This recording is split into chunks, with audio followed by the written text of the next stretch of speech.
Hey everybody, welcome to another episode of Purple Insider presented by FanDuel. Matthew Coller here, and this is going to be a high audience participation tonight, so jump in that chat because we are going to go through the Athletics fan survey, and I'm going to attempt to answer the questions myself. Of course, Vikings fans, I want to get your feedback to see if you agree with your fellow fans. So there's a bunch of very interesting questions there. Some of them, are kind of obvious, and then other ones really got my wheels turning. So I'm going to dive into that in just a second. Plus, got some other things, including our underrated Viking list continues of the last 50 years, and PFF dropped a bunch of data on quarterbacks, and we'll look at some of the things that popped out about Kyler Murray's small sample size of games last year. I do wish they had it for 2024, some of the same numbers, but we'll pull that up and take a look at it as well. But let's just dive right in to this athletic survey, sort of a gift dropped to me here tonight because there's a lot to discuss here. So let's start right away. There's a bunch of questions, and here's how it worked for Vikings fans that did this survey. 3,000 fans did this, so it gives you a pretty good sampling. It was from 1 to 5 on most of these questions. 1 would be the least, and 5 would be the most. And the first question is, how confident are you that the Vikings are moving in the right direction? So I want you guys to, in the chat, answer this along with the questions and tell me if you agree with your fellow fan. Like, do you agree with the results? So how confident are you that the Vikings are moving in the right direction? And 33.6% said they were most confident, so 5 out of 5.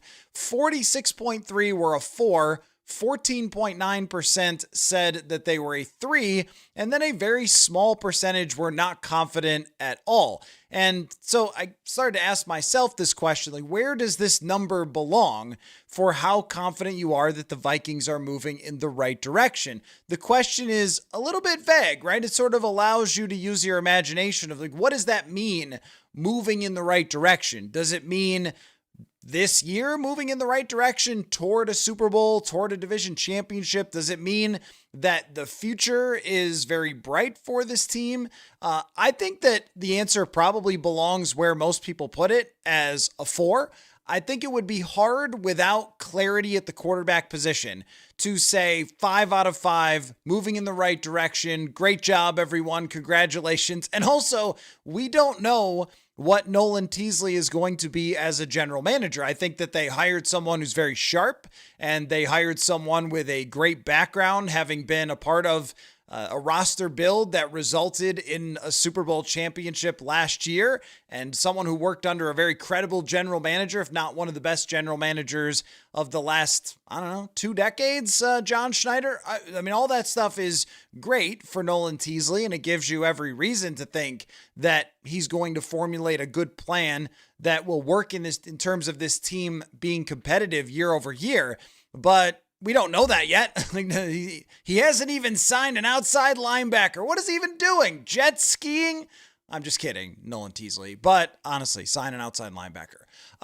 But in terms of confidence that they're moving in the right direction, there's a few things that happened in this last offseason that I would lean pretty heavily toward yes, which would be they actually had a big draft class for the first time in a long time. And you guys know my draft philosophy, which is more players.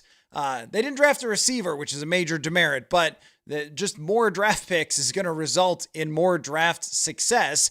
And during a major part of Kwesi Adolfo-Mensah's era in Minnesota, they barely had any draft picks, which would have made me say, if they did it again, if they had had a 5-person draft class again this year, I would have been pretty darn skeptical about the direction that they were heading, because if you're constantly trying to build from free agency, one, it can be just as hit as or miss as the draft, only it costs way more money. And we saw that last year with Javon Hargrave, with Jonathan Allen, with some of the free agency moves that did not turn out for them last year. Sometimes it works in your favor, sometimes it disappoints you, but also it's just not a way to live.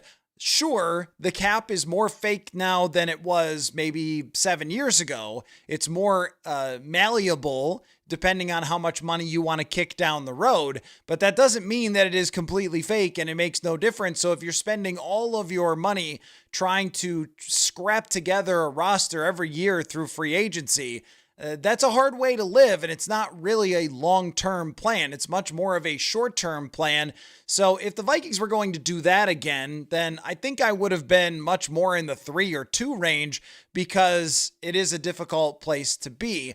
But the fact that they had a big draft class, no one knows how it's going to turn out at this moment, but a lot more darts thrown at the dartboard for the draft class, that we could see the path to the field for a lot of the players in the draft class. They have some foundational pieces that are pretty young and have a chance to be with them, or at least in their prime, and have a chance to be with them through the next 3 years. Because as I researched rosters and roster builds, I really found that rosters don't stay together much more than 3 years. That's about it. Even a team that we think of as being together for a long time, like Philadelphia, go back and look at their 2022 team, look at their team right now.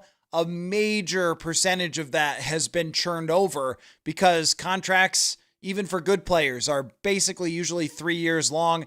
Guys get expensive, guys end up being free agents or let go or traded or, age out or whatever it might be. And teams are always kind of replacing, and injuries happen and stuff like that. So you can't hold a team together for 5+ years. It's just not really possible. So when we think about right direction, I think about the next 3 years. Is there a path for the Minnesota Vikings to be a team that competes reasonably for the Super Bowl? And I've set these markers out before. I've kind of laid them out based on history. 11-win season gives you a chance to go to the Super Bowl, beat your opponents by 100 points over the season. Then you are a serious contender. Top 10 offense. There are almost no teams that make it to the Super Bowl that don't check those boxes over the last 25 years of NFL football. Almost every one of them has at least 11 wins, beat their opponents by 100, and is a top 10 passing offense. Can they do that? Well, I mean, if I knew who was going to play quarterback for the next 3 years, I think that would be a lot easier to figure out. Now, do I have some belief that Kevin O'Connell can find his quarterback at some point?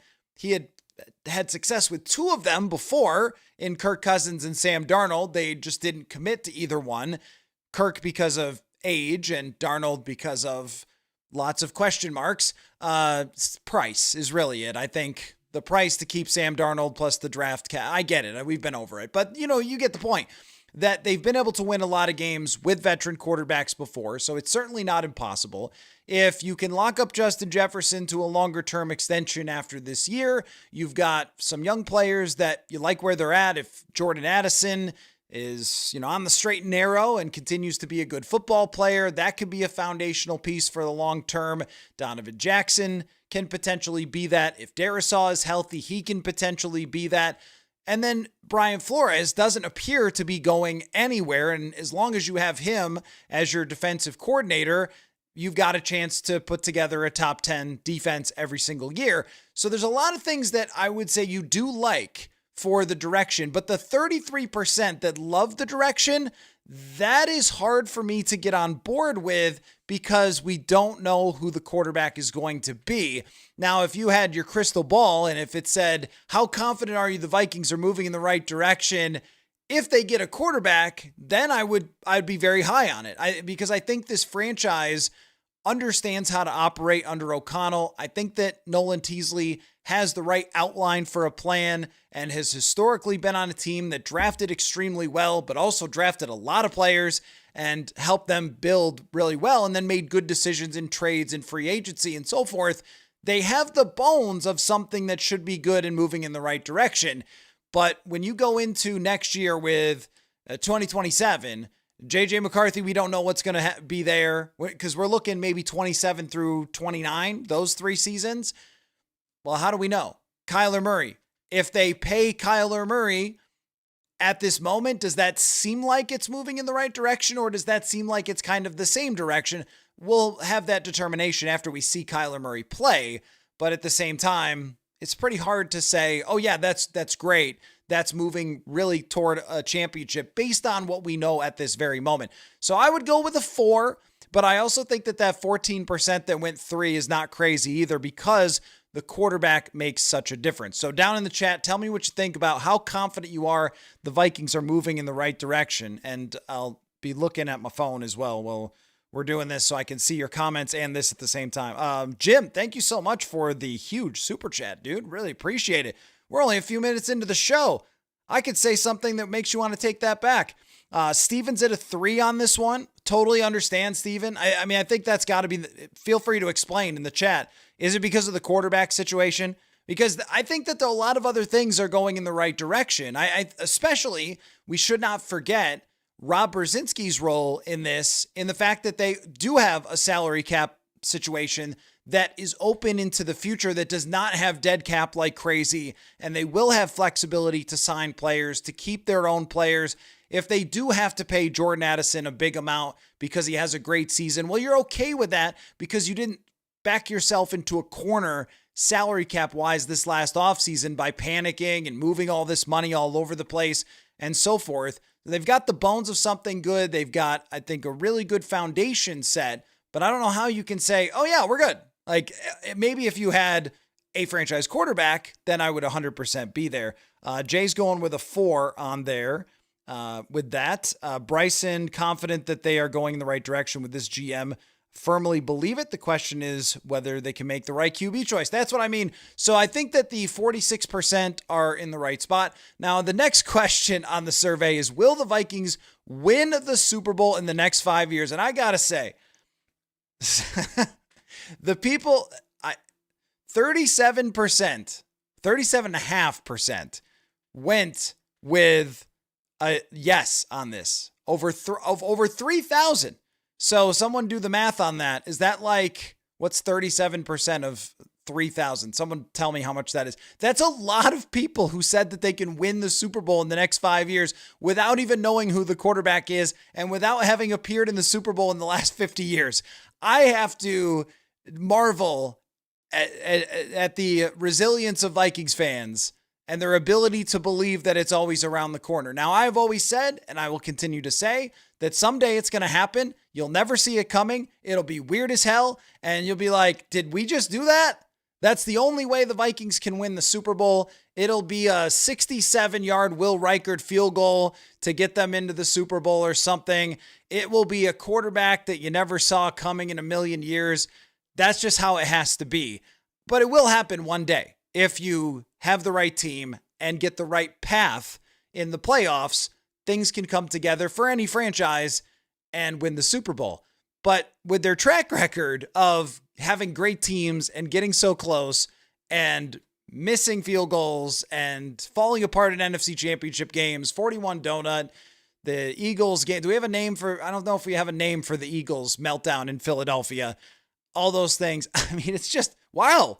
37% of you are still buying that they will. Okay, in the next 5 years. What would have to happen is also pretty clear, I think, in the next 5 years. One is starting with this draft class, your Caleb Banks, Jake Golday, Dominique Orange, this group, I think, has to be the beginning of building a super strong roster, because what we see from teams going to the Super Bowl in the NFC, especially until a king emerges. We thought it might be Jaden Daniels. We think it might be Caleb Williams. But as of this moment, there is no king of the NFC for quarterbacks. Who's the best? Okay, it's Matthew Stafford, but not for the future. It's not.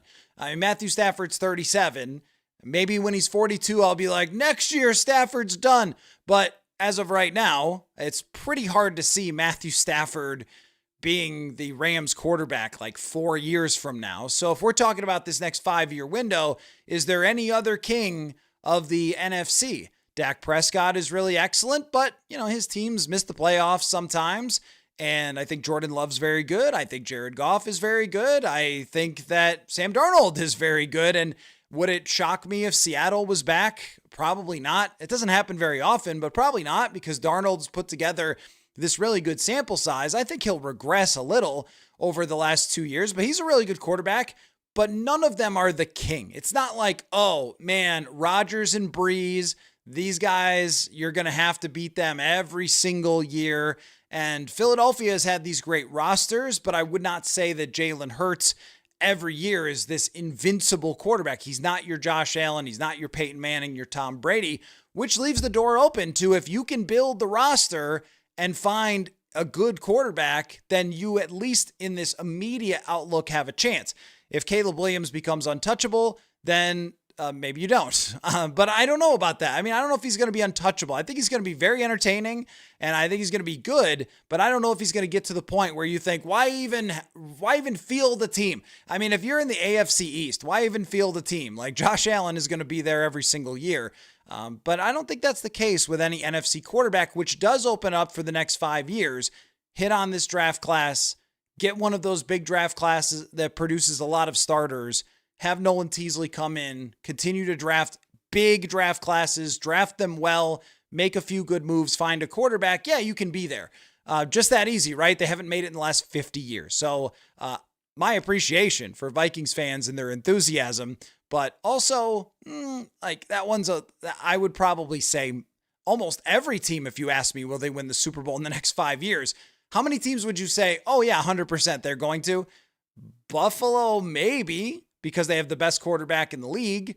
I'm not even sure you would say Kansas City will win another one. If you were to bet, this is just how hard this is. Like nobody, I don't know. You're just saying, yeah, Skull or whatever, which is great to click yes. But I mean, if we start to think about the odds of anyone winning a Super Bowl in the next 5 years, they're all low. I mean, with Buffalo, you could say they missed their chance. Detroit, we've talked about that thing of missing their chance. How good were the Rams the last 2 years? They didn't do it. It's kind of hard for everybody when you're 1 out of 32. Your odds over 5 seasons of doing it are not that great. But could they make one? Could they be back in the NFC Championship game? Absolutely. Within the next 5 years, you could see it if they build it correctly. All right, let's get. So we're gonna get to your comments, and then we'll come back to this. But the start of it, I love this first question of just how confident are you, and will they reach the Super Bowl? So let's get to some of your comments. Will the thrill will redeem the kicking pass by advancing us deep in the playoffs? Well, I think that Kai Forbath did that. I think that Kai Forbath is the most forgotten hero in Minnesota Vikings history, because in the Minneapolis Miracle game, this guy nailed a 52-yard field goal that put the Vikings ahead and should have given them the win. They didn't get a key stop against Drew Brees on 4th down in the Minneapolis Miracle game. Otherwise, if they did, so that was Willie Snead, the outbreaking route, he's wide open. But if they had gotten a stop there, if Mackenzie Alexander didn't get burned, then it would have been Kai Forbath. We would have talked nonstop about, oh my gosh, a kicker for the Vikings came through with the biggest kick ever. So I think all curses for kicking are off after Kai delivered in that football game. I'm declaring it.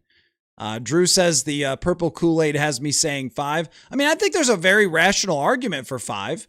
The rational argument would be when you look around the NFL and you start talking about the different franchises in the league and competency, and you think with Kwesi Adolfo-Mensah, there were some things going on behind the scenes with him, the coaching staff, the rest of the front office, and they still had a winning record this year. They committed one of the largest blunders at the quarterback position that's ever happened, and they still went 9-8. They were 14-3 the year before. They hire a general manager from a Super Bowl winning team. Like, you're not a crazy person to go 5. I just have to know who's going to be the quarterback. Because if you told me that, I don't know, KOC was going to get Justin Herbert next year. Yeah, that's like what's going to happen. They're going to get Justin. I'd be like, okay, yeah, all right. Well, that's the right direction. But if you tell me, well, they're going to draft another guy, but after a 10-win season, so who knows? Like that's much tougher to be sure about. Steven says, I like how the offseason has been so far, but just haven't seen anything yet. Right, I do too. I mean, I think overall in the direction, I would prefer that Jonathan Grenard was still here. I understand why he's not, but in terms of competing for this season, Grenard would have been pretty darn helpful, but I get it. Like, you didn't want the whole camp holdout thing. You create cap space for now. You get Juwan Jennings. You get the 2 third-round draft picks. You get cap space later. Like, very beneficial. Grenard's a really good player. But when it comes to setting themselves up for the future to go in the right direction, that's where I do think that Rob Brzezinski and O'Connell and Flores and that whole team, did a very good job of giving them an opportunity without sacrificing the ability to potentially win the division this year. I do think that Grenard, Hargrave, and Allen not being on the team anymore makes it harder, but it doesn't make it impossible with Dallas Turner stepping into that role and younger players being in there, potentially stopping the run a little better than they did. Like, I think that they have decent odds to be the division winner if things go their way, which was going to be the case whether they had Jonathan Grenard or not, and they did not break themselves for the future, which they did so many times under Spielman. Evolution says the problem is our division is the hardest in football, aside from maybe the NFC West. Everyone has a good coach and quarterback and loaded rosters. We probably missed our window again. So this is where I do agree with you, and I think that if you were moving the I'm not so sure about this thing back a little bit, you would say, well, the Lions aren't going anywhere probably for at least 2 more seasons. And the Packers are just always a pretty good team. They've got their quarterback. They're going to be competitive. Chicago, if they can get it right on defense, could be very scary under Ben Johnson. And the fact that in 2022, all these teams were bad. The Packers were extremely mediocre. The other 2 teams were just absolutely awful. Well, I guess the Lions made their move in the second half of the season. So, okay, whatever. Like they were okay. They were okay. And then the Chicago was horrific. But you ran away with the division that year where those teams were, Green Bay was declining. Detroit was on the rise, but they weren't there yet. And Chicago was tanking. So it was like, all right, that's the time. I think that's what you mean is like, that's the time to get it. And then after you get a 14-win season, you get the bad luck of Detroit being just as good and winning that big game and getting the home field and all of that stuff. That may have been your best chance potentially soon. But the thing about they may have missed that mini window there of 2022 to 2024. Who knows how the 2023 team ends up turning out, by the way, because they came within a hair of winning in Cincinnati and Denver and Detroit at home against Detroit. 3 games there that they win probably with Kirk Cousins that they lost with Josh Dobbs or Nick Mullins. So that team, who knows about that team, also probably could have made the playoffs in 2023. So there was a window there that we kind of didn't expect because we thought there was going to be the competitive rebuild and it would last longer. And then quickly, all of a sudden, oh, you're a contender. So I see what you mean about that. But windows, they open and close really fast in the NFL, a lot of times around the quarterback situation. So miss your window maybe a little bit with some of the veteran players that they had, but it takes one draft class. It takes one quarterback to kind of get it back together. And I think top to bottom, they still do have a lot of talent to carry over into next year. There's a lot of players that could potentially be going that are on the older side, but also there's a good foundation that they have and cap space and draft capital to work with into the future. So maybe the window closes after this year, but then sort of quickly opens again, depending on what happens at quarterback. 37% or 30. Yeah, that's confident. I know. I was like, whoa, 37% in the next 5 years. I would have thought 37% would have said ever. Maybe some of those people misread the question. Like, will you win the Super Bowl ever? 37% would be my answer. If you had said, well, what percentage of Vikings fans think the franchise will ever win a Super Bowl? I would have said like about 4 out of 10. I mean, because you run into both. You run into fans who are like, next year is going to be the year, and then other ones who think we're never going to win it. Jim says, I think it's a high 4 range. Quarterback play and defensive back are my concerns. Yeah, I mean, the safety position is questionable. The future at corner is up in the air. Corners are a little easier to rebuild quickly than finding your franchise quarterback. But after this year, Byron Murphy and his contract situation, Isaiah Rodgers is a free agent. We don't know if they have anything outside of Josh Metellus at safety. And even with Josh Metellus, his contract is kind of set up for this year to make a decision after that. Bryson, will Justin Jefferson be on the Vikings for 5 more years? If the answer is no, ? Yeah, I mean, is it 2 more years? It really could depend on what happens this year. I think with Jefferson that the Vikings, no matter what, will fight to the death to not have to move on from him because of how crushing that would be for everybody. But it really is set up for this year to be kind of decision time. He can still, be under contract, but also have a lot of leverage. And there is a point where any player, you would be saying, okay, well, the offer is so high. Like, there is a world where Justin Jefferson only gets 1,100 yards this year. The team only wins 8 games. Things are bad. They're talking about coaching changes. They're talking about all sorts of different stuff, right? Total rebuilds, tear downs. You have no idea who your quarterback is. And Jefferson is just like, all right, you guys had all these years to figure it out. You couldn't get me playoff wins. Now my numbers are suffering, even though I'm still great. What can we do here? And if you're Nolan Teasley, they traded away DK Metcalf, who was a fan favorite in Seattle. I know that he's not Justin Jefferson, but he certainly was a fan favorite in Seattle. They traded him away. And if you put Jefferson on the block, you're getting at least 2 first-round draft picks. So, I mean, there is that world. I don't think it's going to happen. I think that Jefferson will try his absolute best to be a Viking for life and go the Larry Fitzgerald route. But at some point, if it's not going well, like, that is a big question of what the confidence is that he is not going to be on the team going forward. Christopher says, I've been thinking a lot about the valid points you've made about the defense. Is it a hot take to think that they start the season not good, but by the end of the season, they're playing closer to top 5, similar to last season? Chris, totally reasonable, because there's just so many moving parts here.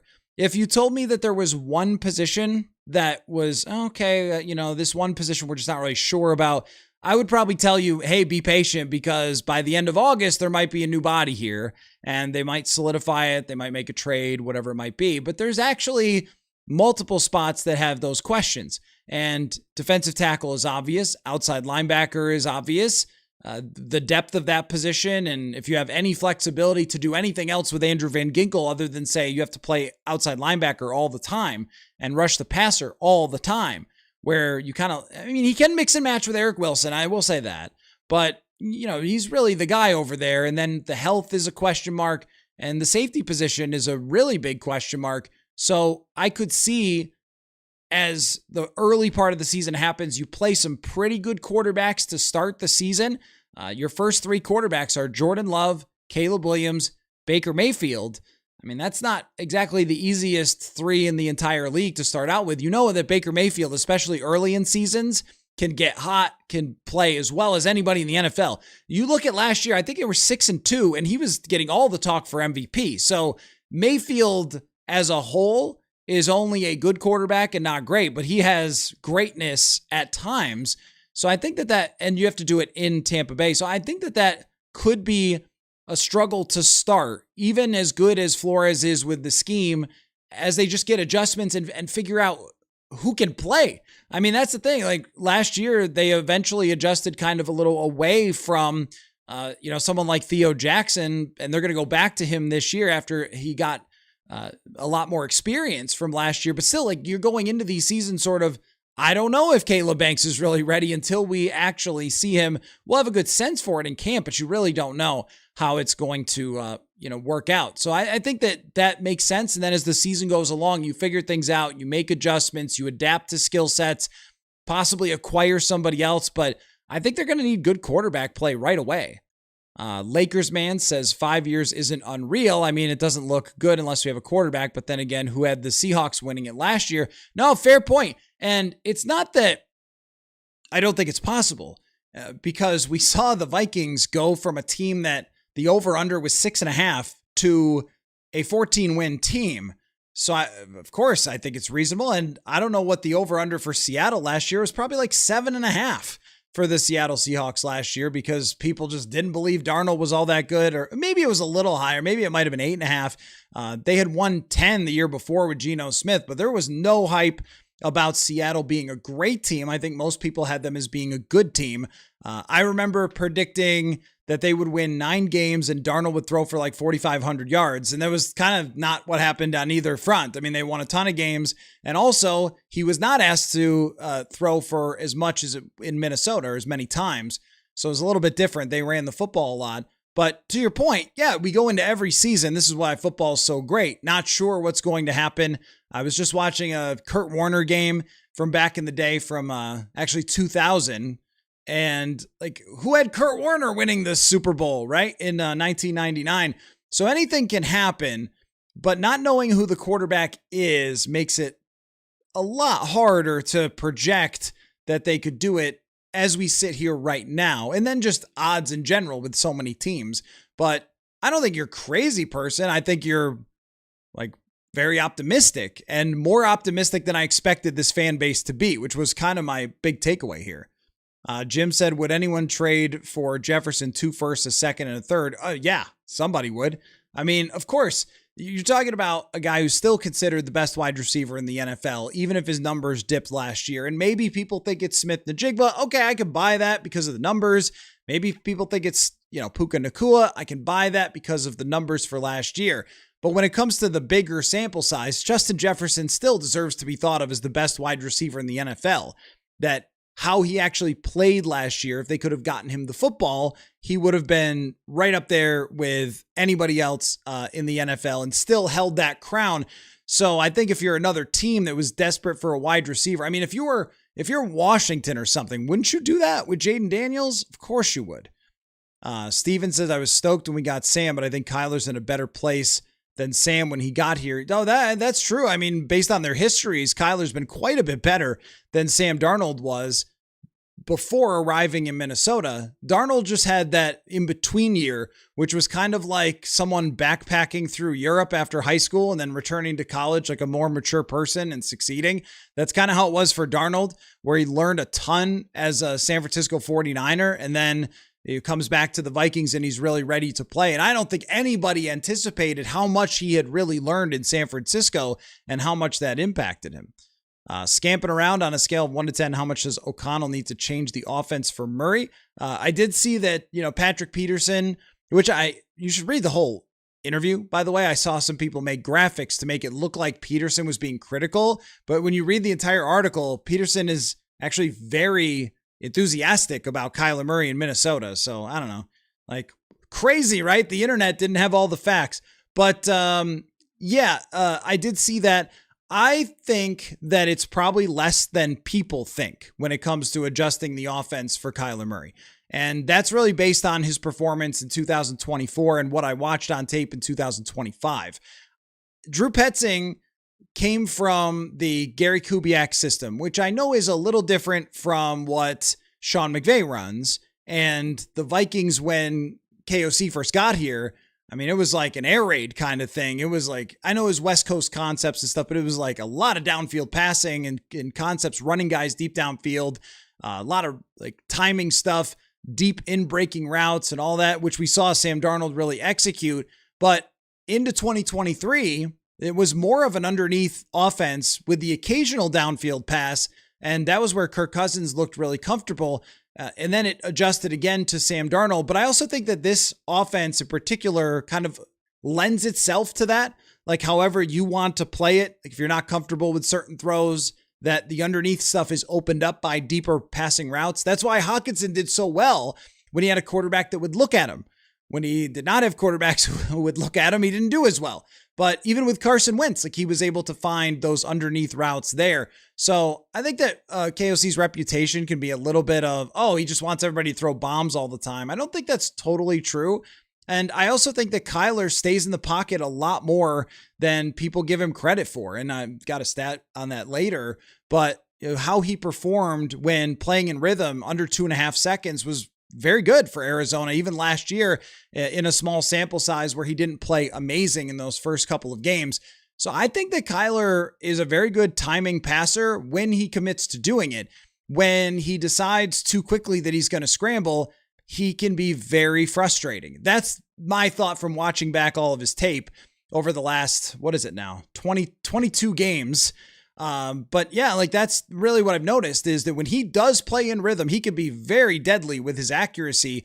And PFF had this stat that he had the highest accuracy percentage. It was only 5 games, so this is not really fair, but the highest accuracy percentage in the NFL last year. And a lot of it is short passing. But as we found out last year, short passing is not a guarantee when it comes to accuracy. So he can be surgical. He has to commit to being surgical within this offense. But I don't think it's something where you're like, we're going to run triple option. Like, I don't think that has to be it for Kevin O'Connell. Chris, thanks for teaching me about football. Really appreciate it. Well, thank you for joining and watching the show, listening to the show. I really appreciate that. I want to get to some more, but I thank you very much for that. Not required, but always appreciated. Blade Runner says, thrilled they finally drafted some big defensive linemen. Been calling for it forever. Same here, man. There are questions about both guys, but there's questions about a lot of people coming out of the draft.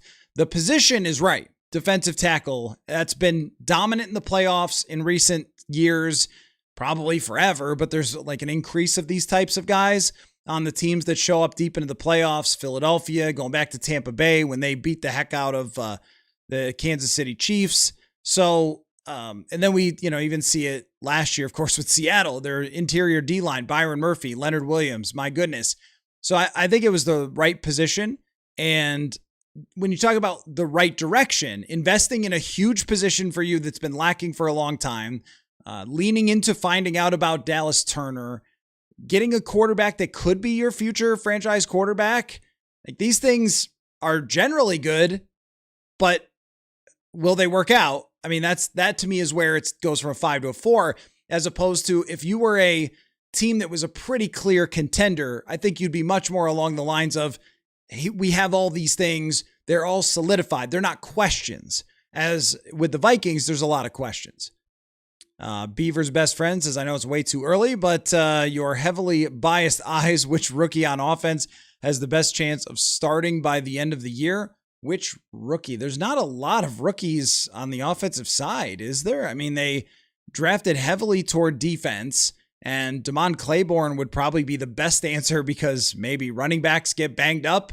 And would you be really shocked if 2 of them got hurt and Damon Claiborne played? So that's probably the only answer that makes any sense, because I couldn't, even as much as we're talking about Dylan Bell, and he's an intriguing player and I'm fascinated to see how it plays out. Starting by the end of the year, I think would take a lot of injuries. You'd probably have to have multiple receivers hurt, because Ty Felton should be the next man up. So it'd probably be at least 2 wide receiver injuries. That's if Bell does the best possible things he could do in training camp to prove that he belongs on the active roster. So really that's the only one I can think of, because there's not too many others. They drafted Gavin Gerhardt as a 7th round center. If he plays by the end of the year, then things have gone terribly wrong at the center position. So I don't know that there's going to be much of a chance other than with Damon Claiborne for anybody to be the starter. And that would have to take serious injuries. Scamping around, most curious about how well Murray stays in the pocket. It'll probably be highly correlated to O-line injuries. Excited to see Murray in O'Connell's offense. Let me see if I can find this. Well, I don't, I'll find it later, because I have some of that data about him with the 2.5 seconds. But just in general, when it comes to getting him to stay in the pocket, I agree with you, because there can be this tendency, if the offensive line is struggling, to, I don't want to say see ghosts, but to feel more pressure there than is actually there. And with Kyler Murray, one of the things I've noticed is just how erratic his numbers year in and year out are against pressure. And I wonder if that's the thing, right? If you get more pressure, does it add up to, I got to scramble, I got to get out of here? Now, he does average like 9 yards a scramble or something like that. So not per run, not per carry, because per carry would bake in like kneel downs and like 1 yard escapes or whatever, like stuff like that, or intentional runs. But I forget where I found this stat, but yards per actual scramble were very high for Kyler Murray. So he is good at it, and it does help that he can escape. But you want him staying within the confines of the offense, and then when something goes wrong, then you go out and make a play. And there was another stat I ran across that last year in particular, him making plays outside the pocket was not that effective overall. I mean, it has been in the past, but in terms of like throwing on the run, it wasn't that great. And that could be receivers not finding, where they're supposed to be for Murray. But I think the more he leans into the idea that he can be a pocket quarterback, and he was in 2024 a lot more, and he was last year a lot more than he had been in the past, that he can be surgical and lean on these weapons. And as Sam Darnold said, play point guard. I think that was really the most telling thing when Sam Darnold said like that he had learned in San Francisco. if I don't try to do everything and I just stay within the confines of the offense and take the answers that are there, I can be really good. And I think the same goes for Kyler Murray.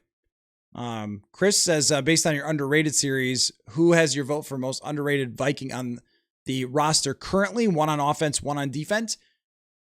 Let's see. It's hard because we talk about them so much, like who could be underrated nationally. Who would, if they, let's put it this way. If they had success, who do we think would get kind of overlooked? Because Jefferson would get the shine, Murray if he's starting, McCarthy if he's starting. I would probably go Jawan Jennings would be the underrated one, the overlooked one. I think he was in San Francisco. I never heard national people. I didn't see big articles about Jawan Jennings is really driving this offense. Yet last year, the last 2 years, he was a big driver of the San Francisco 49ers offense. And I mean, talk about a lack of hype. The guy only made, what's his contract? It's technically like 13 mil, but I think it's a cap hit of 9 mil. I mean, that sounds underrated right there. And then he'll do a lot of things that don't get a lot of attention because John Madden's not calling the game. So they're not focusing on the blocks all the time. So I could see Jawan Jennings being that guy. And maybe Eric Wilson gets more attention this year. Maybe last year was his year to be the underrated player. But I think that Eric Wilson is probably that person, or maybe Jay Ward. If Jay Ward is who we think he can be, which is kind of like a Metellus, similar type of player, then Metellus has been a guy who's been underrated over the years and sort of eventually got the attention that he deserved. But maybe Jay Ward can be that guy. I don't know. We'll have to see it play out. Steven, maybe too optimistic, but if Teasley is at least average and we can have average run offense for KOC, Flores and Teasley has the potential to be a dynasty. I think calling it a dynasty is probably too optimistic for anything. Also, dynasties just don't really exist anymore. Kansas City is the closest thing to that, getting, multiple Super Bowls. And Philadelphia, I still wouldn't say Philadelphia is a dynasty. Maybe this is just like nitpicking. Kansas City probably is with Patrick Mahomes, but into the future, do we foresee any of these teams emerging as so unstoppable that they can be a dynasty? Or maybe you say it more in the range of, hey, they're going to be there for 5 years. That could happen, but we need to see those steps first. I think we need to see Nolan Teasley draft classes, Nolan Teasley free agent classes. Do they have the bones and the foundation? That's why when, the first question there was, do you believe in them? And I want to get to some other questions, but you guys have good stuff here. But, when we look at that, do you believe in them? I think those reasons that you're talking about is the people who are in charge right now at least have a track record. Don't remind me KOC doesn't have playoff wins. I'm very aware of that. But he does have 2 seasons of 13 or 14 wins, which how many times that even happened in Vikings history, much less within, 2 years of each other, or how would we call that? 3 years of each other. I mean, that, along with the defensive coordinator who completely turned around this defense, along with the GM who has won a Super Bowl as an AGM and was a huge part of that team. I mean, all that stuff, all that process is good. All the foundation, the bones are good. When the players like the locker room, when they like the ownership will spend. And this is the thing about the Wilfs where you can kind of go, hey man, like you should have tanked back in 2020 or 2023 and the Wilfs wouldn't allow it. And I'm the commander of the tank, so I was kind of at the front of that. But I also think if you get going and then you get to a certain point where you're going into an offseason saying, we need the money, we need to sign a certain free agent, we need the money, we need to keep somebody, the Wilfs are going to be there, and they're going to be able to attract with what they've built here and their reputation, the free agents that you need. So you have the people in place foundationally to make this work. But as we learned last year, you can make a lot of really good decisions and make one bad decision and have it all come crumbling. Because if they had an average quarterback, then last year, who knows what they would have been in the playoffs. If they had, honestly, Bo Nix. PY3148, Revis Island or PS2, I assume you mean Patrick Surtain. Is that what you mean? Revis. Surtain's great, but or do you mean Patrick Peterson? I was thinking you meant because I assume you mean Patrick Surtain. I would go with Revis because Revis was the most dominant corner, and when he played, a lot of it was, hey dude, one-on-one. It's all day, and that has gone away. The island corner has really gone away with so much pre-snap movement for wide receivers, which is too bad, but it has. And I think Surtain is great, and I also think Patrick Peterson was great. I don't know if I've ever seen anyone be so good at shutting down receivers as Darrelle Revis, other than Rod Woodson, Deion Sanders. Dirty Mike says, I'd say I'm optimistic that I foresee a solid regular season followed by a playoff beatdown to a real contender. Should be exciting in any case. See, Mike, I don't know where that lands on the spectrum. I think that's probably the 3 for, really the question was, are you going in the right direction though? So, I appreciate that, Chris, and glad you asked mailbag questions too. Thank you. Hey, that's what I'm here for, man. I love answering the questions. So thank you for participating. Jim, really do like the Vikings' first 3 picks. They potentially fix the middle triangle inside defensive line, inside linebacker, interior defensive line. And I've thought about that concept since I heard Pat Kerwin talk about it. Yeah, well, there's such an impact in the linebackers with the interior of the defensive line. And just on our underrated list, I'll give you a spoiler. We included Ben Lieber, and Ben Lieber, I've been watching a lot of old games. I always do this anyway, but just looking for specific players to include on my underrated list, which I'll give you eventually here more of. And then tomorrow night, there's going to be a whole podcast focused on most underrated Vikings of all time with Josh Smith and myself. So look forward to that. But with Lieber specifically, I mean, you had the Williams wall, and he was allowed to just go make plays, and he made a lot of them, and I think got less attention than he should have for the number of plays that he was able to make. But there's a reason in part for that, is that he could play free and he could be the best version of himself behind the interior D-line. And if these picks work out, then linebackers, whoever it might be, whether it's Cashman into the future, Wilson, whoever it is, they will have a really good chance to thrive. But when you don't have that, it's really taxing on the linebackers, and they can be made to look way worse than they actually are. Lakers man, if Jennings outplays Addison, could you see us keeping him and trading Addison? Like, there is a world that happens, but Jennings is also 29. There's a lot of mileage on that body. How much does it cost for him if he has a really good year? Now, let's say it goes great. They love him. They can't get enough of themselves of Juwan Jennings, and they're exhausted of Jordan Addison. Let's say he doesn't have a good year. There's more off-field stuff or behind the scenes that they don't like. And they just go, look, man, we just can't keep doing this. There's a world where it happens. There's a scenario where that happens.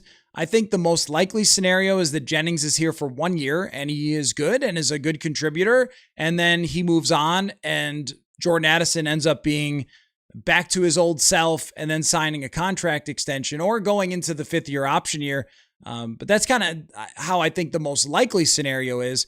But if you were pie charting this thing, the most likely scenario might be like 55% that happens. And the scenario you're laying out might be 25% that happens. Mike, my biggest fear is 5-2 at the deadline and trading away draft assets for short-term rentals. What I could see is kind of splitting the difference a little bit. With TJ Hawkinson, we were never questioning that until he tore the ACL, until, that whole thing happened with Kirby Joseph, and then the next year, he has to assimilate himself midway through the season. He was still good, by the way, in 2024 with Sam Darnold. It wasn't like he was awful. He kind of had a huge game against Chicago, I think. The one that Jefferson couldn't get the ball, but Hawkinson made a bunch of plays. But that's an example of a move that you might make where, yes, you're giving away assets, but what Seattle did with Leonard Williams, they had to give away assets, but they got someone who was going to be there longer term. So I think if you're doing it, you're trading for someone who's going to be there over multiple seasons, not just someone who's a rental. That I would not like to see. I don't think that if we're at 5-2, it's going great. Let's go trade a 2nd-round pick or a 3rd-round pick for one player who's going to be here for this year and then leave. But if it's a multi-year situation, that might be different because really you're trying to stockpile as much talent as possible. And well, I like the idea of them putting as much into the draft as they can. They do have an extra 3rd-round draft pick that if you swapped for a really good player, who's going to be here for multiple years. Well, I mean, you just need more good players on the team for the future. Beaver's best friend says, pie chart question. Okay. If KOC doesn't win these are the options. KOC doesn't win a playoff game this year, no playoff wins in 2 years, or 0 playoff wins in 3 years. Okay. So what are the chances of that? If he doesn't, I see what you're saying.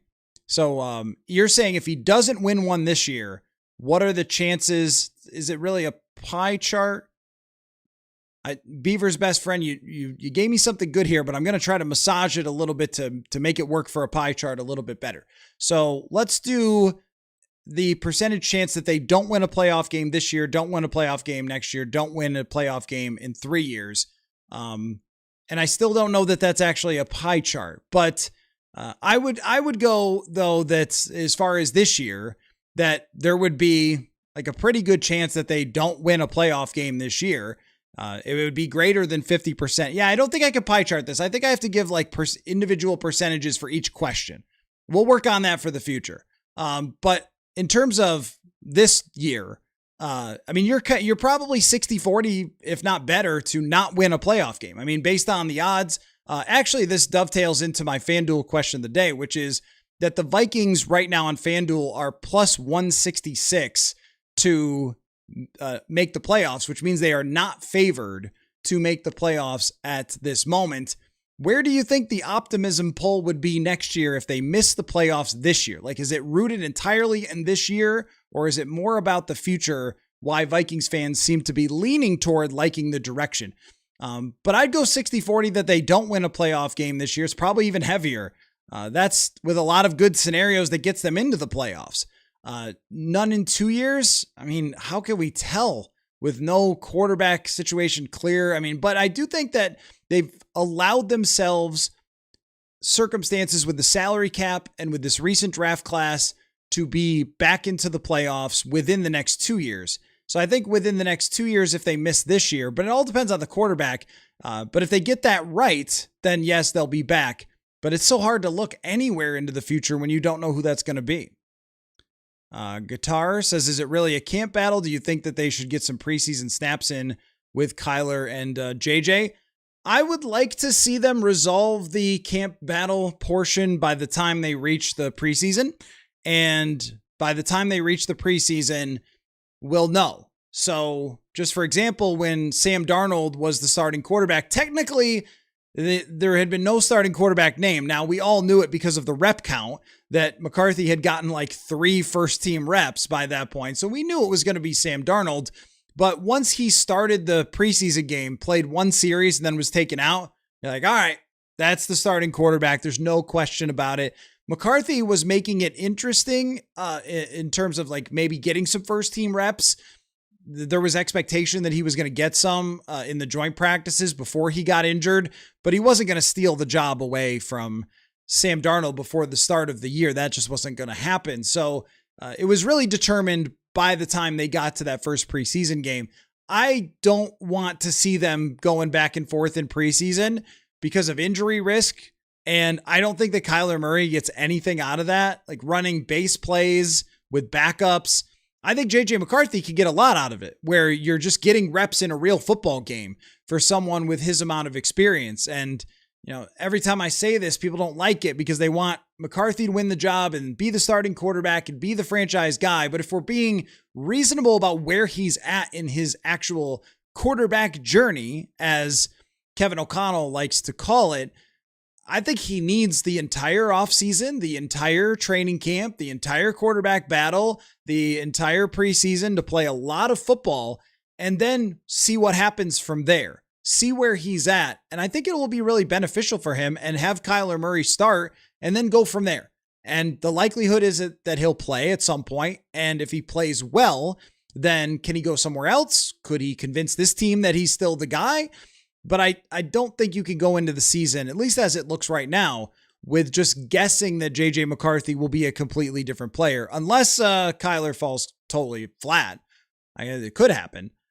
Chris, with the O-line being deeper, do you think that we see some 6 lineman plays this year? I wonder how much we use compared to the rest of the NFL.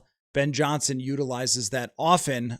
I don't think it would be very much because of Josh Oliver and Max Bredesen. They've went and got other players, and Oliver signed an extension, so they really like where he's at. Last year, they were using Nick Vannett. Remember Nick Vannett, one of the heroes of, and this is just, sometimes my job is funny, where I had this great conversation with Nick Vannett after the Lions game. Because he played a fair number of snaps and they used a lot of 3 tight ends. And so I talked to him about being a journeyman tight end and like how it had been on his family to move around and all this stuff. And I write the story. And then it turns out that Vannett broke his foot or got seriously sprained or something and wasn't active for the next game or two. And then some other team signed him. And I was like, well, there goes my story, right? I thought this was a good story. I mean, I wrote it. I had it out there before he got hurt, but it was just like, all right, that blew up immediately in my face. But, guys like that, we'll see about Gavin Bartholomew, Ben Urosic, where they kind of work that out. But I think with Bredesen and Oliver, they're probably not going to be throwing in an extra lineman. I don't think. Okay, you were referring to Pat Surtain earlier. Yeah, I still think it's Revis, but Surtain is great. Steven, I'm a KOC critic, but he did drag a horrible quarterback season to a 9-win season. I mean, you might argue that there was more dragging by Brian Flores, although I did see some stats out there that the Vikings really last year, I don't even think we realized it. It was like hard to process with everything that was going on with the quarterbacks, just how much they ran the football in the second half of the season when JJ McCarthy was in there, or when, Max Brosmer was in there on Christmas Day, or that game against the Giants, that they were just grinding out the run in the second half. So he did really adjust to get JJ McCarthy to play a low volume, but a little higher success rate type of offense. The biggest thing was that we never saw the locker room really fade at all. And even at the end, normally the locker cleanout day for a team that misses the playoffs is just pretty miserable. And they were not happy by any means, but I also didn't feel like there were pot shots being taken or sort of under your breath, comments about teammates or about the coaching or whatever. It seemed like a team that thought that they had kind of let everybody down, and they were still being very positive about JJ McCarthy too inside that locker room, and Kevin O'Connell. So I think it has a lot to do with that. Guitar says, I was a Bo Nix guy and got shouted down in these chats. I guess I was right. Not by me, Guitar, not by me, because I had Bo Nix, and this is not to pat myself on the back because he's, he's good, but I don't know that he's the best quarterback in the league. So, whatever. But I had him right neck and neck with Penix after, of course, the top quarterbacks, but I was a pro Nix person. Because of his stats. You go back and look, 45 touchdowns, 3 picks, 6 times sacked at Oregon. I was on board with the idea that more passes projected easier. With JJ McCarthy, my concern was volatility. When you don't have a big sample size, it's a lot harder. And I told Kwesi Adefo-Mensah that on this show. Kwesi came on after they drafted JJ McCarthy, and I asked him about that, like how hard it was to deal with the statistical part of it for JJ McCarthy, that it was just a very, very small sample size. So I had Nix ahead of McCarthy going into that draft, in part just based on the statistics. But then again, we all get them right sometimes and wrong sometimes. And we don't know what JJ McCarthy is going to eventually be still. Like, things can change pretty fast. Mike, KOC has proven that he raises the floor significantly. The question is, can he elevate us from competitive to contender? That absolutely, that's really the question. And will he have the quarterback to do it? Because here's the thing about every coach in the league, if they had Matthew Stafford's MVP season, would be amazing, right? I mean, yes, it's driven by Sean McVay, innovation. Nobody questions that's true. But also, Stafford is really freaking good. I mean, McVay was great with Jared Goff. He's really freaking good too. And multiple offensive coordinators have gotten top 5 offenses out of Jared Goff since he left. So sometimes the genius tag is great, but when you can do anything. So imagine that you have LeBron James, not LeBron James in Minnesota, but LeBron James in like Miami. Is it easier to be a genius coach who can draw up anything for LeBron because he is a super high intelligence player, so he can handle anything you ask him to do. And he's also the most physically gifted player probably ever, so he can do anything physically that you ask him to do. Wow, you're a genius. Like, I mean, I think the same thing goes in some ways, and I'm not downplaying. I think McVay's a top 3 coach. But when you have no limitations whatsoever with what your quarterback can do with throwing the football, because Stafford has one of the best arms probably in NFL history, and then he's also learned to play as a mature pocket quarterback. He's seen everything before. You can draw up anything you want. There's no limitation whatsoever. When you have Tom Brady, oh, Josh McDaniels, he's so brilliant. Okay, I think that Josh McDaniels is pretty good, but no limitations whatsoever when you have Tom Brady. With O'Connell, there were limitations with Kirk Cousins, and there were limitations to some extent with Sam Darnold. Seattle worked around them really well, and so did O'Connell, but there were some limitations. With Kyler Murray, there are. And with J.J. McCarthy last year, there were a ton of limitations. There's only so much he could do. So can you elevate also has to go along with who do you have? And that's the concept that I always go back to when we say, well, can this coach really win with them? It's like, well, how limited is that coach and what he has to do? That's why Kyle Shanahan is kind of incredible. Brock Purdy's really good, but he's certainly not Matthew Stafford. And Jimmy Garoppolo was pretty good, but he certainly wasn't Matthew Stafford. And that guy was getting elite seasons out of those quarterbacks. That's crazy. Axton says Hawkinson should he have been re-signed or gone in a different direction? He can't run anymore. So I would have let him go, unfortunately. I think that he showed last year that he's fine at the times where he had an opportunity to make plays. Like there were a couple of games with Carson Wentz. I think Cincinnati game, like he looked really good in the Cincinnati game. He made great catches in the Seattle game and in the Dallas game. The Dallas game was catch of the year for probably the entire team that he made on this laser beam that J.J. McCarthy threw up the seam in between the linebacker and the safety. I think he could still play. I really think that tight ends, so much of their success is driven on just does the quarterback check down a lot?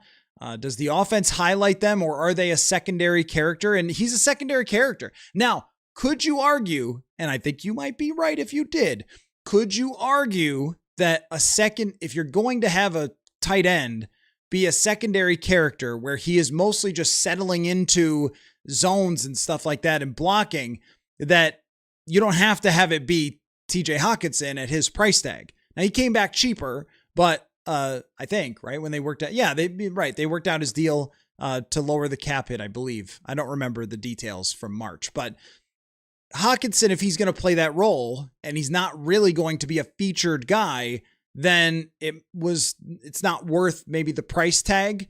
And could Josh Oliver, Johnny Munt did it for half a season. Like, could Josh Oliver and Ben Urosic or Gavin Bartholomew or a guy you sign randomly?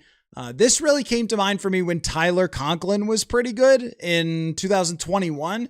And they went out and got Chris Herndon, and it was like, oh, actually, this guy is kind of fine in this role. So is it a little bit overrated in an offense like this? I think it is, but I also think that Hawkinson can play. I don't think that it's over for him. I think it's just been more circumstance the last 2 years. Chris is what are the pros and cons of big nickel versus nickel, and how does that change the coverage looks in the secondary if we shift to more nickel versus big nickel? Well, the big nickel on early downs is kind of like splitting the difference if the opponent is using bigger personnel. So if you're playing with a Josh Metellus in a big nickel, you feel pretty confident that he could take on a tight end, take on a fullback if anyone has one, but it's usually an extra tight end, that you're not at a size disadvantage. But also Metellus has been good enough in short area coverage, wider range coverage where he has to be rangy and he has to run a long way. That I have a little more question about with Josh Metellus, but when he's close to the box, he's kind of a box safety, big nickel, where if you're having him match up with a tight end, he's very good. If you're having him play into a zone where he has to aggressively go make a tackle to keep someone short of the sticks, he's very good. Now, if you have a nickel cornerback there, the disadvantage, of course, is if they put a tight end against James Pierre or Byron Murphy Jr., those guys are going to have a lot more trouble against a tight end or a really big physical wide receiver against the run. But the advantage is that if those guys are covering a tight end, you might get interceptions. Like they can make plays much quicker, and tight ends can't really create separation against them. And if the other team uses 11 personnel, as opposed to maybe Metellus might be at a mismatch, you've got to play a zone, you could play more man because you know that Pierre is going to be able to be one-on-one with that wide receiver. So it's a little more mix and match based on the other team's tendencies. The Vikings have not been able to do that, though. They've almost exclusively had to use big nickel because of their personnel. So now I think with Pierre, they'll be able to mix and match it more. Mike says, with Hockenson, aren't you also paying him a top 5 contract? In essence, we traded a second for a longer term player, but paid market value. Could argue that it's better to just wait for free agency. I mean, the price tag on him this year is not very much. I can look it up if overthecap.com will participate. Let's take a look. Let's go take a look at overthecap.com and see what Hockenson, because I don't remember the exact details. But they lowered his cap hit, and it is really a 1-year contract at this point. So as of right now, oh my gosh. Wallpaper ads. I was looking at wallpaper. This year, his cap number is $15.5 million, and then he becomes a free agent with 7.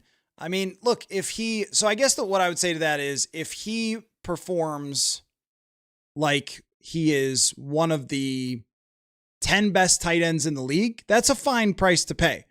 But if not, then it's not. So, yeah, I mean, I think that this team really likes TJ Hockenson and thinks that there's more there. Clearly they do. But also, I think it's a fair point. If you're saying, look, man, that's a $15 million cap hit. Could you have moved on? Although moving on would have come along with dead cap as well. So instead you just have him, which maybe would be part of their argument. But this is where we say they kind of split the difference for this offseason, right? Like they moved on from some expensive guys and they made the Grenard trade, but they kept someone like TJ Hockenson at a pretty high cap hit. So yeah, I mean, I think it's fair for there to be critics of the cap hit versus, or the pay versus the performance over the last couple of years. But I also think that if Kyler Murray, and this might have had something to do with it, if Kyler Murray loves to lean on his tight end, which we saw big time in Arizona, that you'd rather have an experienced player. And if you feel like you should be winning and getting to the playoffs, you'd rather have an experienced player. I guess that's how I look at it. Jim says, thinking the Vikings have enough pieces to put it together if Murray plays top 12 level, the Vikings may run deep. I mean, I think that's probably the range. That's the lowest you could be and be like a serious contender. Contra Paston, do you get a comp pick if you just keep JJ till his rookie deal ends and then he walks in free agency? Yes. Yeah, you would. Yeah. If he just left, well, it depends on you guys and your comp picks. But it depends on how much money he gets paid. So if he left the Vikings and made $30 million for some reason, then yeah, like you'd get probably a 3rd round draft pick for him. If he leaves the Vikings and gets an $800,000 1-year contract, I don't know that you get anything for that. I also don't know the formula because they don't make it public, but there is a guy who guesses at it and does a good job on the internet. There's a guy for everything in football. There's like, oh, is there a guy who guesses the comp picks? Yes, there is. His name is Nick. But that's not even a joke. That's a real thing. So when it comes to McCarthy playing it out, is that the most likely scenario right now? I think that the most likely scenario would be that you don't do that, because let's say that McCarthy plays in 3 games and he goes 2-1 and he is fine. Like it's no different, but it's not bad. And you won 2 out of 3 games and he kept you in the race and you're very happy with that. But you're like, this just isn't different. He is not going to be our long-term quarterback. Then you trade him at the end of this year. I don't think that you're putting more work into it when he is in the last year of his contract. And also, if he doesn't get much opportunity this year, he's probably going to want to be traded. It might be the best for everybody. The only way he would walk in free agency would be if they saw enough to buy into him and then ended up keeping him through 2027 because they were believing in another quarterback competition, and then it just didn't work out and he left. That would be a way, I guess. Vikings Wild Wolves offensive line is still a big concern. Parts of it are, yeah. I mean, the offensive line, I think, has all the pieces to be very good with Darisaw back to where he's supposed to be, or at least closer. But if you're concerned about the guy who was playing tackle 3 years ago, then playing guard 2 years ago, then playing center now, being the starting center over 17 games, I'm not going to be against you there. I think Donovan Jackson takes a big jump. But if you said, I'm going to need to see it first, okay, that's fair. And with Will Fries, that contract did not look like what the player was last year. I think he has a chance to be much better because of the catastrophic injury, but it's not a guarantee. That's for sure. Dirty Mike. Oh, Mike talking about the extension after you traded for him. Yeah, I mean, at the time, you're thinking that TJ Hockenson can be a part of this team for a really long time. When you sign him to the extension, he came in, assimilated himself, awesome, immediately became one of the most reliable players on the team, connected great with the quarterback. It was like, I don't know that anybody was thinking at the time, oh, don't sign him. I think it was, all right, yeah, like this is somebody you want on your team long-term, and it just hasn't really worked out that great. Jay Hockenson didn't look all there last year. Could that be lingering injury issue? It could also be like confirmation bias, or it could be. It could be that he will never have the same type of explosiveness after the ACL that he had before that. That is possible. It also could be that when a guy has an injury like that and then does not perform at the same level, that we say, well, it must be the injury. Whereas it might be the quarterback, or it might be the fact that he had to drop in out of the sky halfway through the season after Sam Darnold had built chemistry with every other wide receiver. I'm not totally convinced that he is done being a really good tight end, because I think a lot of it had to do with the IQ part of the game. And last year too, man, it was like, how often was he chipping? That was another part of it. Like, how often was that guy grinding out blocks just to try to help Justin's school? So that's another part of it too. Joker says, some would say we sold our Super Bowl window this year to buy wins for the future, inevitably rebuild. I know, Joker, that you were really into, although I don't know how they could have gotten Dexter Lawrence, because Cincinnati gave up a top 10 draft pick. The Vikings did not have that. How do you create the equivalent without giving away your entire draft class?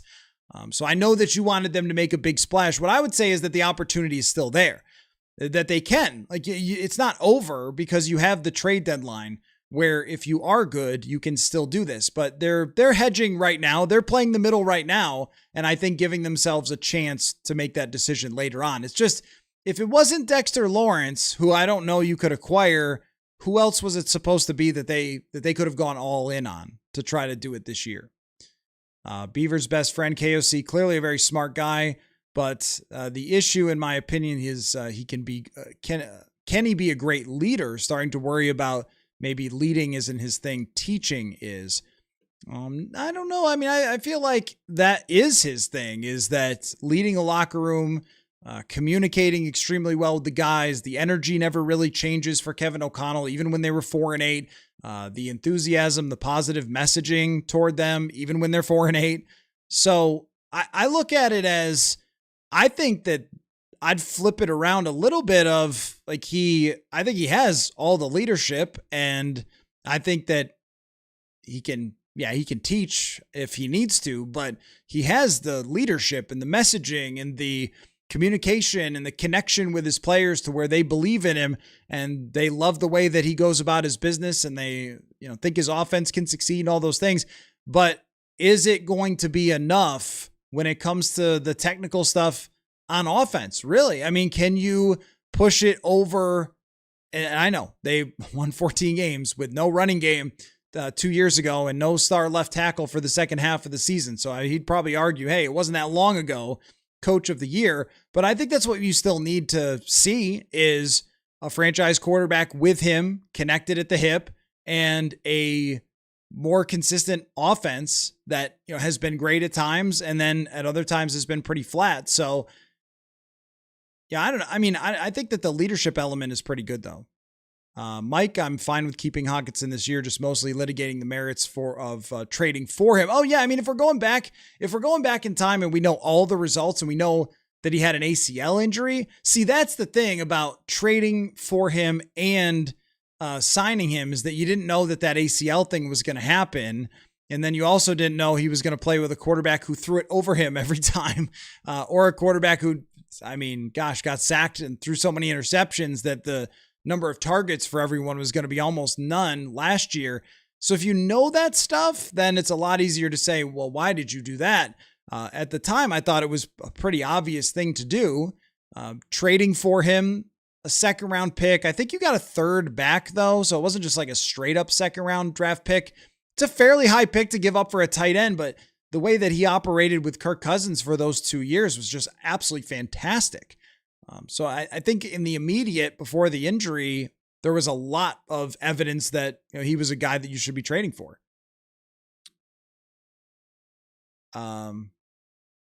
Blade Runner, second season back from major injury, usually looks a lot better as long as your name isn't Peterson.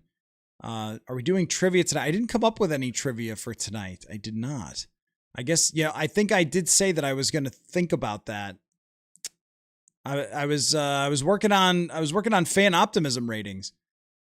We'll do it. We've got 2 more weeks before we get into camp. We'll do it. Nick says adding Murray is going to change everything. I mean, if they have good quarterback play, you bet everything's going to be different.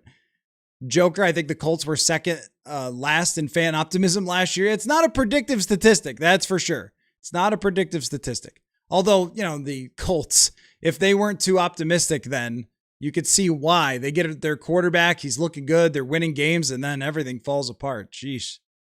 Lakers, man, doesn't KOC have to be committed to the run game, have some balance? He always strays from the run. Mason could be a baller. I do think we need to give credit where it's due to last year and how they did commit to the run in the second half of the season, and it resulted in some wins. They overcommitted to it because they had to, but can you split the difference more this year? And can you lean on Jordan Mason more this year? I agree with you that stray is a good way to put it, of just, hey man, this is the perfect time to just hand the ball off. Just play it safe. Like, hit the ball in the fairway here. I don't know. It was like, there were a few instances that stuck out so much that you don't want to be unfair, but you're like, dude, when it's 2nd and 1 at the goal line, can you just... So there were a few instances where he believed in his quarterback too much. I think he's always going to kind of do that, but this year might be the inspiration, especially because Kyler can be a frustrating quarterback. Even if he's really fun and good, he can be frustrating. If he gets frustrated with Kyler, could that actually help somehow? All right, rein it in. Because I think what happened with Carson Wentz a lot of times was, and this is a KOC thing, with Carson Wentz, I think the plays were there, and Wentz just wasn't throwing it that accurately. And I think he felt this way with McCarthy too. But the Wentz games were actually the ones that were, to me, the ones that got frustrating about like not running enough and leaning on Carson Wentz. But I think that the plays were there, and Wentz was even making some of the throws to the point where he felt confident that Wentz could do it. And I also think that he loved the Sam Darnold story, and I think he loved the Carson Wentz. Like, hey, what if Carson Wentz beats the Eagles, right? Like, we're going to lean into him. And that's just something, throw that out the window, man. Like, this ain't about the story. It isn't about your belief in a guy, and it isn't even about if the plays are out there to be made. If your quarterback can't make them, you hand it off to Jordan Mason. Let's look back. Let's go back and look at some more of these questions, and we'll get some more feedback. I mean, you guys really had a lot to say about how confident you are. Let's look at more of these questions. This is from the Athletics fan survey, and Alec Lewis put this together, so make sure you go see that. Of course, not a lot of people were surprised by Kwesi Adolfo-Mensah's firing. Confidence in the Wilfs as owners is very high. The decision to hire Nolan Teasley, very good responses there. Mostly, almost nobody unhappy with that one. I don't think they should be. Okay, here we go. We're talking about Kevin O'Connell. What is your confidence level in Kevin O'Connell as the team's head coach? And it was 33.6%. This is a 3,100 responses. 33.6% said that they are a 5, like most confident in O'Connell. 46.3% were a 4, 14.9% were a 3, and then a negligible amount of 2s and 1s. So the overall, and this is one of the things that did surprise me, because if you go on the internet, you would mostly believe that everyone can't stand any head coach. Like probably 29 out of 32 every year should just be fired based on what like Twitter is saying. And it was definitely that way for Kevin O'Connell last year, early in the year. And he deserved a lot of the criticism. So I'm not saying that that's not right. It's just that when we grab from this bigger sample of Vikings fans, that seems like a lot of confidence. I think 4 is the place to be, that we know it can be done if the tools are there. We know that they can have a top passing offense if the tools are there. Do we know if they ever had the tools to have a top running offense, which I'll give them some benefit of the doubt on that.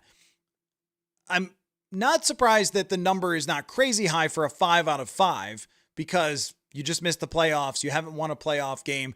I thought, though, that there would have been a lot more people who were in the 2s and 1s and were just like, this guy can't get it done. He'll never win a playoff game. You hear that a lot. You see that from a lot of people online.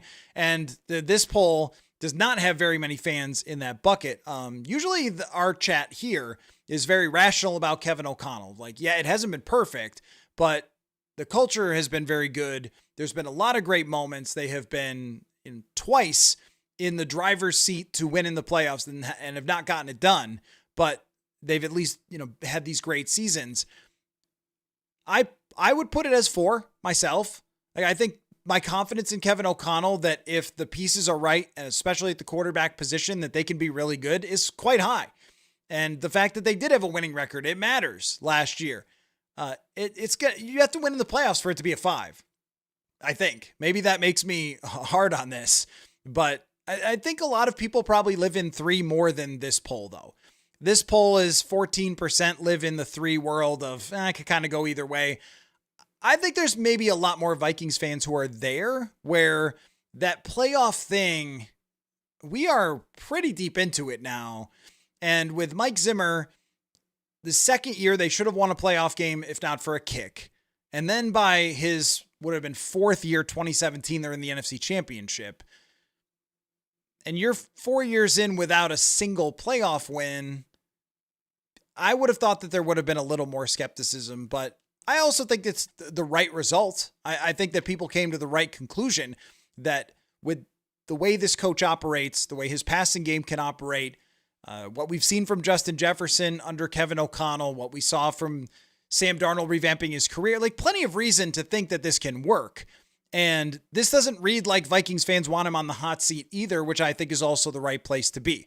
Now, 2 years, that is a different story, right? Like, I don't think you should put it all onto this year. Hey, if it's not great, you're out of here. But, 2027, that's where you really want to start evaluating where you're at, looking to the long term, because then you've got a pretty big sample size.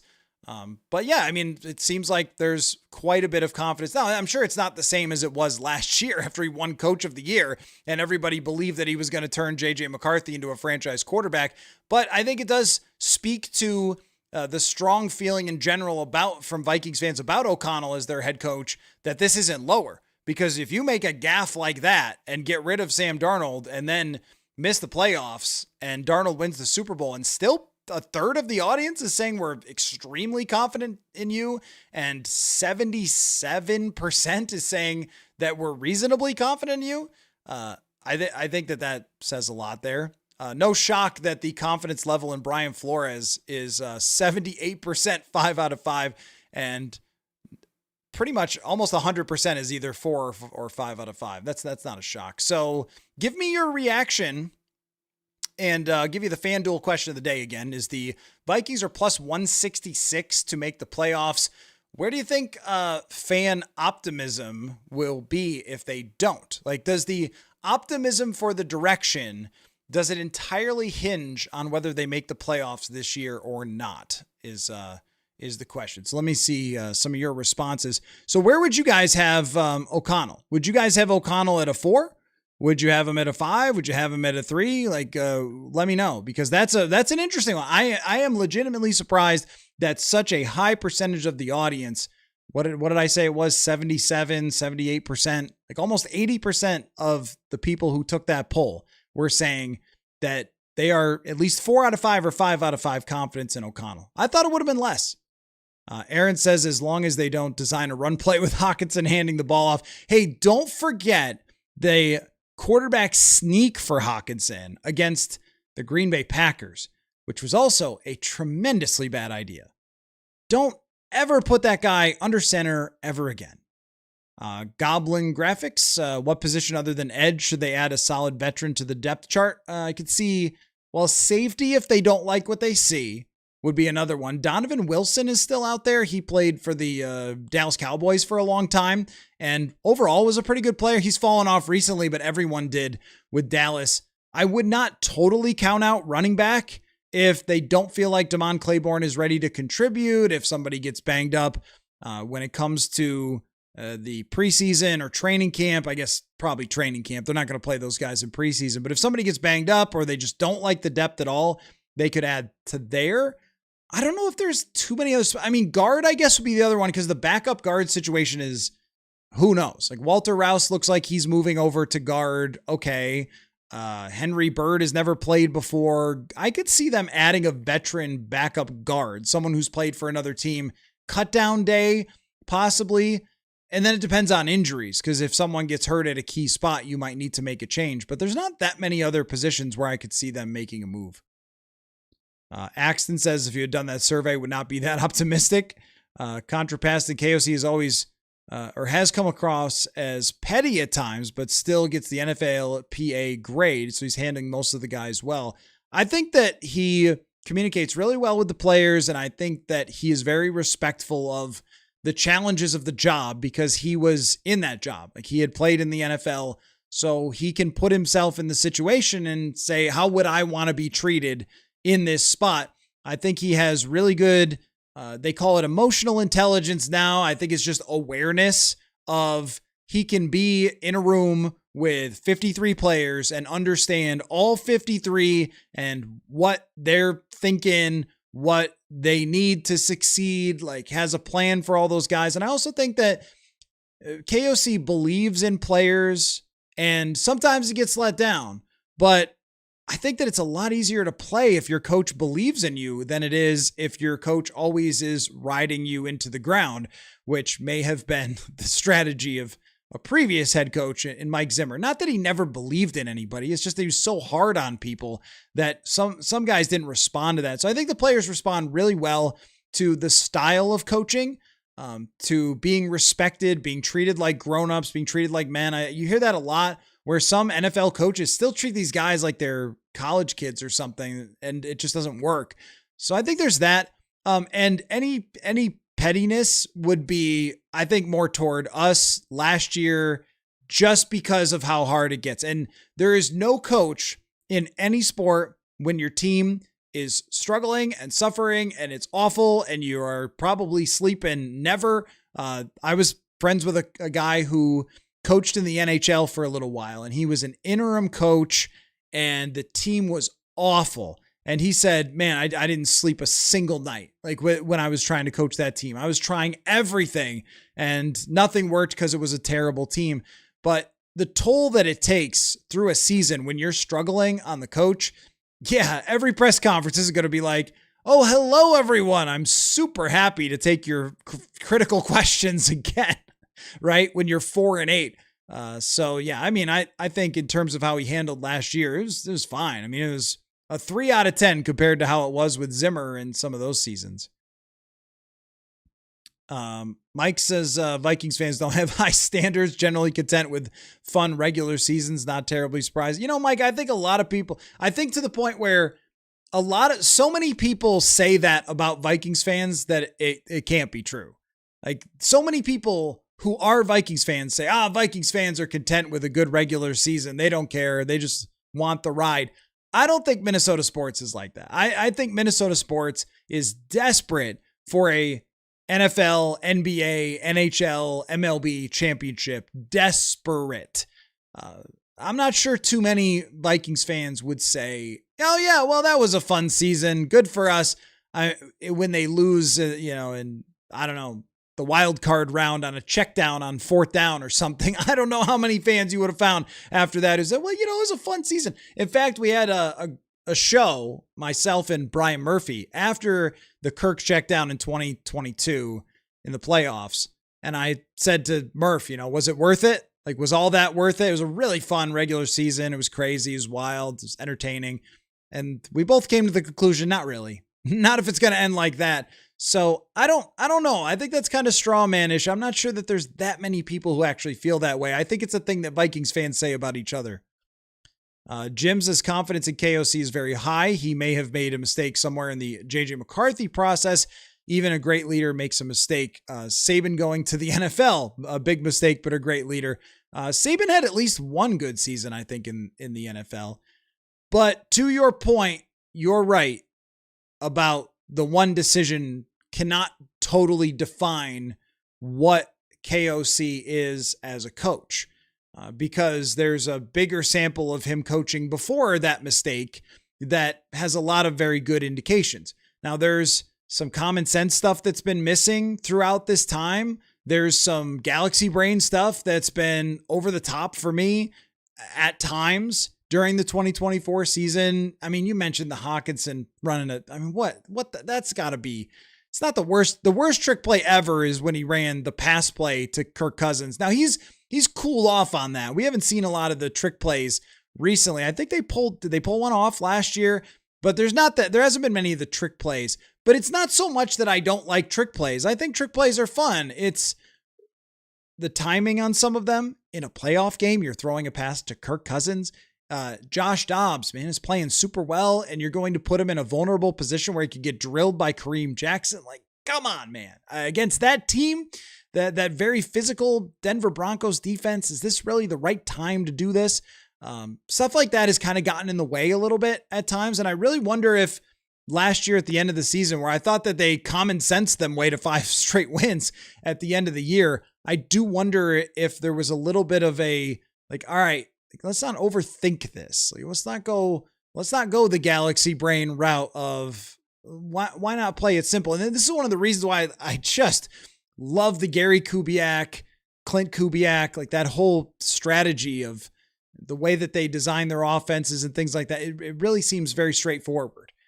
And I think that sometimes if you do something simple really well, it could be just as good as something complicated, or probably better than something complicated that you can't execute. Like if you need 5 things to go right on a play as opposed to 2, you're probably going to get the one right that's 2, but you're not going to look like a genius. That's the thing that I really like about Clint Kubiak and Gary when he was here. They do not care about looking like a genius at all. It's just, look, this is the way we got to win the game today. And O'Connell did say that last year. Mike says the amount of reminiscing on the 2022 season and the Miracle, both a great time that are largely spoiled by what came next. Well, there is a difference, man. There is a separation between, well, those 2 seasons are very different. I mean, the Minneapolis Miracle is one of the craziest things in NFL history to ever happen. It is a playoff game. You did have a first round bye. I don't think that washes it away. Like the 2017 season deserves the credit of being remembered as a great franchise season and one of the craziest moments ever in NFL playoff history. Like that's different from 2022. 2022, I think most people, if you ask them overall, if we took a poll, and this is just a guess, if we took a poll of 3,000 Vikings fans and said, how do you remember the 2022 season? And I think a very high percentage would be like, yeah, that we were frauds. And that was not true for the team in 2017. They were not frauds, the 17 team. The 17 team was great and ran into a team that was so strong that they beat Tom Brady the next week with Nick Foles playing quarterback and also coming off a miracle. They had to travel, all that stuff played into it. But I think those are apples and oranges, I think. And also, Mike, you're allowed to love moments in seasons. It doesn't mean you're just sort of like a wet purple noodle who doesn't care about winning. Like, oh, whatever. And that doesn't mean that. If you thought that the largest comeback in history against the Colts was cool And if you cheered for it and enjoyed it, like, you're not a loser.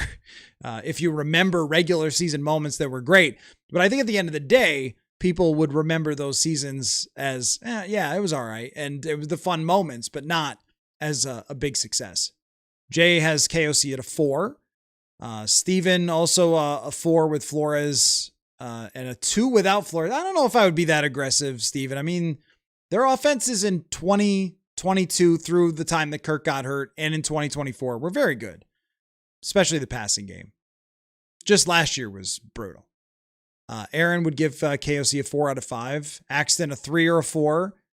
Mike, KOC is the 12th best coach in the league, probably 3.5. I don't think he gave the option for 3.5, but the way that I look at it is when it comes to ranking coaches, I don't really look at it.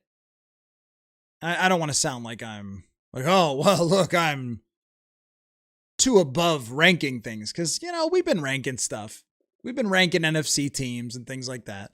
But what I don't like about ranking things 1, 2, 3, 4, 5, 6 is the word standard deviation came up the other day on the show. And I think that's the issue, is that it's the difference between the 4th quarterback in the league, which is probably Joe Burrow, and the 5th quarterback might be enormous, right? And then the 5th, 6th, 7th, 8th, 9th might be small. So I think like the Rams and Seahawks are much better than the 3rd team in the NFC. But it's just 1, 2, 3. So it makes it look like they're close to each other. They're not, at least in my opinion. I mean, I think Philly's got a good team, but I think Seattle and the Rams are like way ahead of everyone else with their rosters. But 1, 2, 3, 4, it makes it look like they're equally distant away from each other. This is a nitpicky like analytics point about ranking stuff. Because I mean, think about this, if you had wide receivers and the number 1 wide receiver in the league had 1,800 yards, and the number 2 receiver had 1,700, and the number 3 had 1,600, but then the number 4 receiver had 1,100, you're not going to go, yeah, he's the 4th best. He's right there. You're going to say, well, there's 3, and then there's a big gap because we can see the statistic. I say all that to say that with Kevin O'Connell, I look at coaches a little more in tiers. You have the legendary coaches, of which now that Mike Tomlin is gone, there's not many of them, I guess. How many Andy Reid, but how many legends are coaching? How many guys that are like clear-cut Hall of Famers? You won't like me saying Sean Payton, but probably Sean Payton. Like, he's got a ring. OGs with rings, guys that could be someday put in the Hall of Fame. Sean Payton is probably one of them. Unfortunately for Vikings fans, I think that's true. But Andy Reid, there's not too many other than that, right? And then you have the next level in a different tier is younger coaches who we know are the best. Sean McVay, I think he will go under legendary, status at some point. Mike McDonald, great young coach. Kyle Shanahan is not young anymore, but hasn't won a ring. So he gets into that. Like, these are great coaches that are not ancient yet and not iconic yet. And then you get this next level, and KOC falls into this, where it's like Ben Johnson, Matt LaFleur, Kevin O'Connell, Dan Campbell. They're all in the same category. And all of these guys could win. They win a lot of games. I think we all agree that they are good coaches to varying degrees, but that they're all good coaches, but none of them have gotten their teams over the hump yet. So none have really separated themselves. That's where I would put Kevin O'Connell in this kind of tier right behind. You have the guys who have won Super Bowls and have proven or gone to multiple Super Bowls in Kyle Shanahan's case that anyone would take in an all coach draft. And then this next group where you're like, so who's better, O'Connell or Matt LaFleur? Who's better, Ben Johnson or O'Connell, or Campbell or like? We can all kind of craft an argument there, but it's not like we can look at it on paper and go, oh yeah, like, this guy's way better. So it's like the second level of very good coaches in the NFL, and then the third level is the totally unproven, and the fourth level is this guy will never work, and goes from there. That's how I kind of think of it. Greg, are the Vikings your personal favorite team, second behind Buffalo? Love the videos and podcasts. Thank you, Greg. Well, the Vikings are my job. So that's how I look at it. I've always looked at the Vikings as this is my occupation.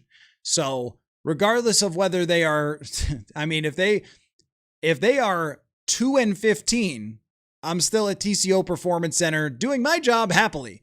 No one else will be happy there, but I will be happy to be doing my job.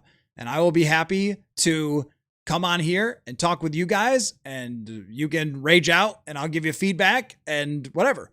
If they are 15-2, I will do my job and I will be happy and I will come here and you guys will cheer and I will talk to you about it.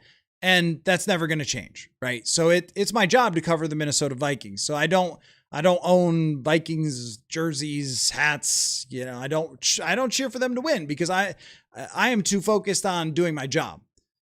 I mean, if they have a 14-3 season, my job is easier. But just like your job, you can't just be like, oh, well, it's not going that great today, I'm leaving. If you're a fan of a team, I think you can. So it's a little different when it comes to that. And even Buffalo, it was not my favorite team even really growing up. When I was really young, yes. When Doug Flutie was there, when Jim Kelly was there, Thurman Thomas, all that stuff, really young. So that's like for me, when I was about 10, I think was when Jim Kelly retired, and 98, I'd be 12 with Doug Flutie. But after the Music City Miracle, the team came apart. Their management was awful. Their owner was just really old and kind of a disaster. I lost interest in that team for quite a while. And then I started working in Buffalo, and then it became my job again. And that's how it's always been. So when I was growing up, it was all about Madden, picking a team, rebuilding that team, trying to win a championship with a random quarterback. So I played Madden seasons with probably every team. I watched every John Madden game, watched every Monday night, Sunday night football game that I could get my hands on. So it really was the entire league. So when I got this job and I moved to Minnesota and I started talking to people about the Vikings and knew a lot of their history. Now, not all of it. There's some calamities that I was unaware of, but when I knew most of the history when I got here, and people were like, "What? Did you like the Vikings or something growing up?" I was like, really, it was every team, you know? So I watched tons of NFL films and all that. So yeah, it's really just about football. Guitar, have you checked out any World Cup action? I watched when Cape Verde almost won. I watched half of that game, and I watched half of the USA get their butts whooped against Belgium, and that's really been it. That football, not so much my thing. I'm not against it. Not going to be one of those like, oh yeah, it's for wussies or something. I'm not that. If you love soccer, that's awesome. Jonathan Harrison, producer of this show, works on the Minnesota United broadcast. Super soccer guy. It's great. It's an awesome sport. It's the most popular sport in the world. I just haven't put a lot of time into it. But the World Cup is great. You think France wins? Okay. I didn't know France was still in it, but I'm not like going out of my way not to watch it. I'm just like not paying that close of attention. The worst trick play was the tush push by Powell. Ranking worst trick plays for sure in my mind, pitching it to Josh Dobbs was no. I'm sorry. No. Throwing it to Kirk Cousins, it makes no sense. Kirk Cousins is the worst athlete that you could ever try to throw a football to. He would have to be 50 yards wide open for me to ever say it was a good idea to throw it to him. And I'm not sure he would catch it. I'm not trying to disrespect Kirk Cousins. Go look at his combine. Like he couldn't escape anyone. So throwing him the football, he's also not that big. He couldn't even run over someone. That doesn't make any sense at all. And then pitching it to Josh Dobbs, putting your quarterback in such a vulnerable position in space where people could just run through him like Kareem Jackson did. And I still think that Dobbs got knocked around that night and was not 100% the rest of the way because he played different football after that. He seemed a step behind. He seemed a little bit off. I think it threw him off. I think he got hurt. And Brandon Powell's the next one after that. Usually you get QB sneaks even without a tush push. So, but having the smallest guy on the field do it that's not great. Nick says, hoping for a healthy team this year. I feel like switching between Murray to JJ back too much could throw off receivers' feel for catching the ball. But I'm hoping that the receivers and McCarthy have a better feel for each other versus last year. If so, even slightly improved McCarthy could take us how far you think. I think, well, slightly improved McCarthy probably doesn't get you past the first round of the playoffs. Best version of Kyler Murray could get you a playoff win, or, I don't know, depending on the matchup, maybe two. From what we've seen from his entire career, going back to 2021, where he was a monster when it came to throwing the ball downfield, have not seen that so much this year, which does remind me, I got to get to some of those statistics and the underrated players before we wrap up tonight. But in terms of like needing them to stay healthy, that it's just non-negotiable, but you have no control over it. So it's always hard for me to talk about. Like, oh yeah, well, they need to stay healthy. Well, every team needs to stay healthy or they're screwed. Except for San Francisco last year had a pretty darn good year when they were mostly injured, but they've got possibly the best coach in the entire league and they have a lot of talent and a really good quarterback. But even then, like it ran out eventually, the constraints that they were forced to play under with all the injuries. But in terms of JJ McCarthy, I think in order to be serious as a contending team, because you're redoing so much on the defensive side and Harrison Smith is not here, that McCarthy, if he were going to be their quarterback and actually win, it would have to be way better. It would have to go from 42nd, which is where he ranked in quarterback rating last year, to like 17th. And still, I'm not even sure if that's quite good enough to be a serious contending team. It would have to be way better, which is not impossible, but it has to be. Mike, the 2017 team was frauds. No. They were the number one defense in pass defense, run defense, and scoring that year. Not frauds. Nope. They were a great team. They were a great team that beat a really great team in New Orleans, and they were up 17-0 in the first half of that game. And had they not had a punt blocked, maybe they would have just closed it out. They were a great team. And they had a really good running game with Latavius Murray and Jerick McKinnon. They had a great wide receiver combination. And overall, Case Keenum played a really good season. That's not being fraudulent. Being fraudulent is you're not actually good, and you just keep getting away with it. That season, they beat the number one offense in the league in the Rams 24-7 at home, completely dominated them, and then went to Atlanta and beat a team that, made it to the divisional round? Is that right, that year in Atlanta, and beat them. They beat, they beat the tar out of Tampa Bay. No, Tampa Bay wasn't a good team, but they beat Detroit in Detroit. Detroit was a good team that year. Did Detroit get like 10 wins, 9 wins that year? They were pretty good. They beat them. So I think they had enough quality wins that season and enough numbers on the defensive side, especially. Frauds is you have a negative point differential and win 13 games. That's frauds. That's like, okay, they are not even good. They just keep getting away with a bunch of crazy stuff at the end, or they have a super easy schedule. Like we got to be clear on these things. There's criteria. Joker, I enjoyed beating the Lions on Christmas, pulling the pin on the grenade and not throwing it, exploding their season, and our tank was worth it. Screw the Lions. Okay. That's one. Look, yeah, when we look at the schedule at the end of the year, we'll see how that ended up turning out.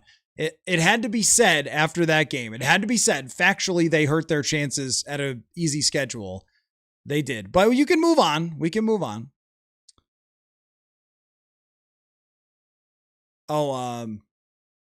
Yeah, McCarthy is... Mike McCarthy, if he has a good run in Pittsburgh, it's actually crazy. And I know who he had as his quarterback. But when you look at Mike McCarthy's win percentage for his career, it's like one of the best ever, but he just gets made fun of constantly. It's a real paradox because the guy messed up so many playoff games, and then in Dallas, they get one playoff win, but they get really super embarrassed. And 2023, it's like such a strange career for him. He's had great quarterbacks, great offenses, but he didn't get along with Rodgers, but now Rodgers is back with him. Yeah, if he wins with Rodgers again, then that'll be legendary. Chris says Tom Brady was on new heights with the Kelseys, and he was talking about Randy Moss. Still can't get over we wasted his prime with 0 rings. Yeah, well, the Patriots, I guess, kind of did too. Randy Moss was so close to being legendary in New England with another Super Bowl because he caught the go-ahead touchdown that got them ahead right before Eli Manning did the thing with the helmet catch. So if the helmet catch never happens, then Randy Moss, is that the same Super Bowl? Am I thinking of the same one? No, is that the Manningham one? Or is it do I have that right? Maybe that's the Manningham one. Could be I think that might be the Manningham one. No. It had to be the first one. Yeah, it had to be the first one. It had to be the David Tyree catch. Yeah. Okay, I got that right. Because Moss came back here in 2010 and it was 2011 that they won the second Super Bowl. So yeah, if not for the one of the most iconic plays in NFL history, Randy Moss gets a game-winning touchdown in the Super Bowl.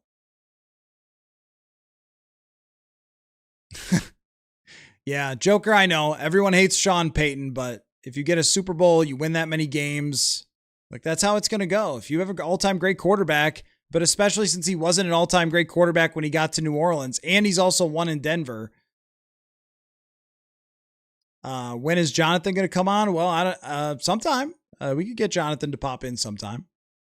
He's too busy with his soccer. Guitar says KOC's resume is not any kind of good coach discussion, not even that good. I don't agree with that. I mean, he's got a Coach of the Year award. Like his resume has 3 winning seasons in 4 years and a Coach of the Year award, and has done it with complete, uncertainty at the quarterback position year after year. Now, if you're saying all-time great coach discussion, of course not. No, you need to win in the playoffs to be considered an all-time great coach. But if you're talking about, you said not even good, I totally disagree on that. If the measure of your coach is if he were fired today, would he be hired tomorrow? I mean, of course he would. So I think good is fair. Great, you have to earn. 2.5 out of 5. I don't know. No, I think that's a little too low, but I appreciate you. Thanks for saying that. I just think that's a little too low.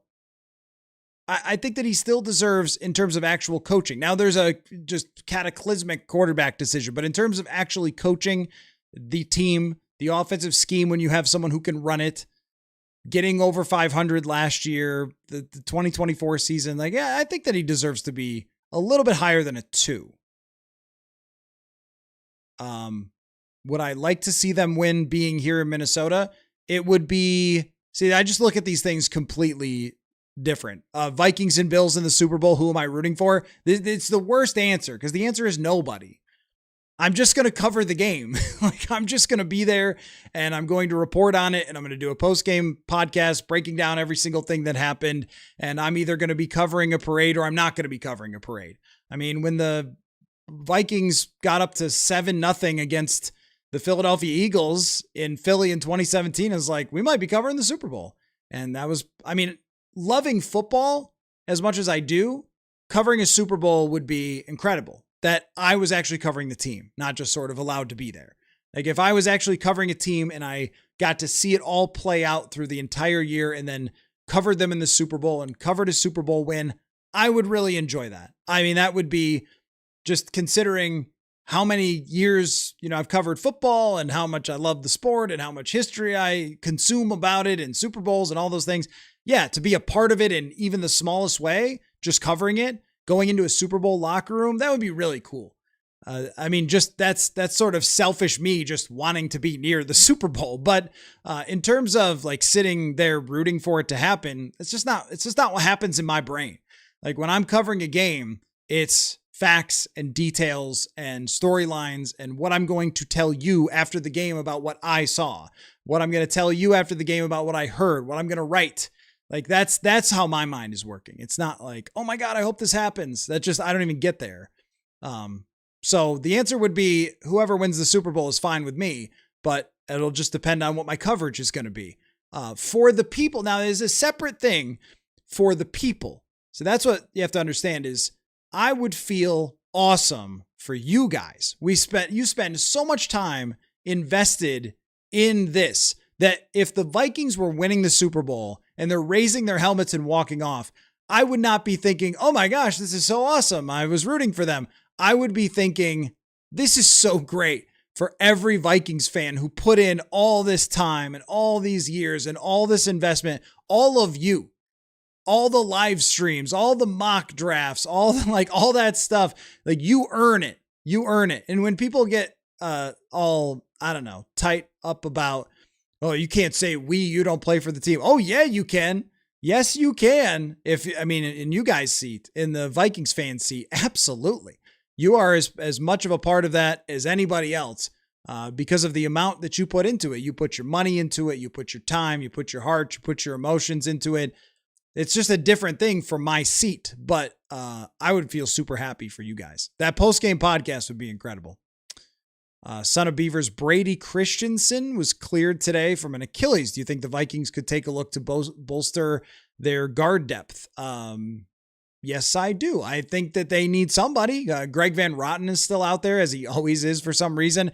I'd like to see them get a veteran. Brady Christensen is a pretty good player when he's healthy. Yeah, Mike, I'm not going to argue with it. You could be mad still about the Philadelphia game. I get it, but you just have to separate, like, being mad that they lost that last game and not being happy with the final result and then saying they were frauds. That's just not the right characterization. 2022 team was a fraud. 100%. Yep. Vikings, Wild Wolves, you got. Yes, absolutely. They meet every definition of a fraudulent team. They had the worst defense in the league.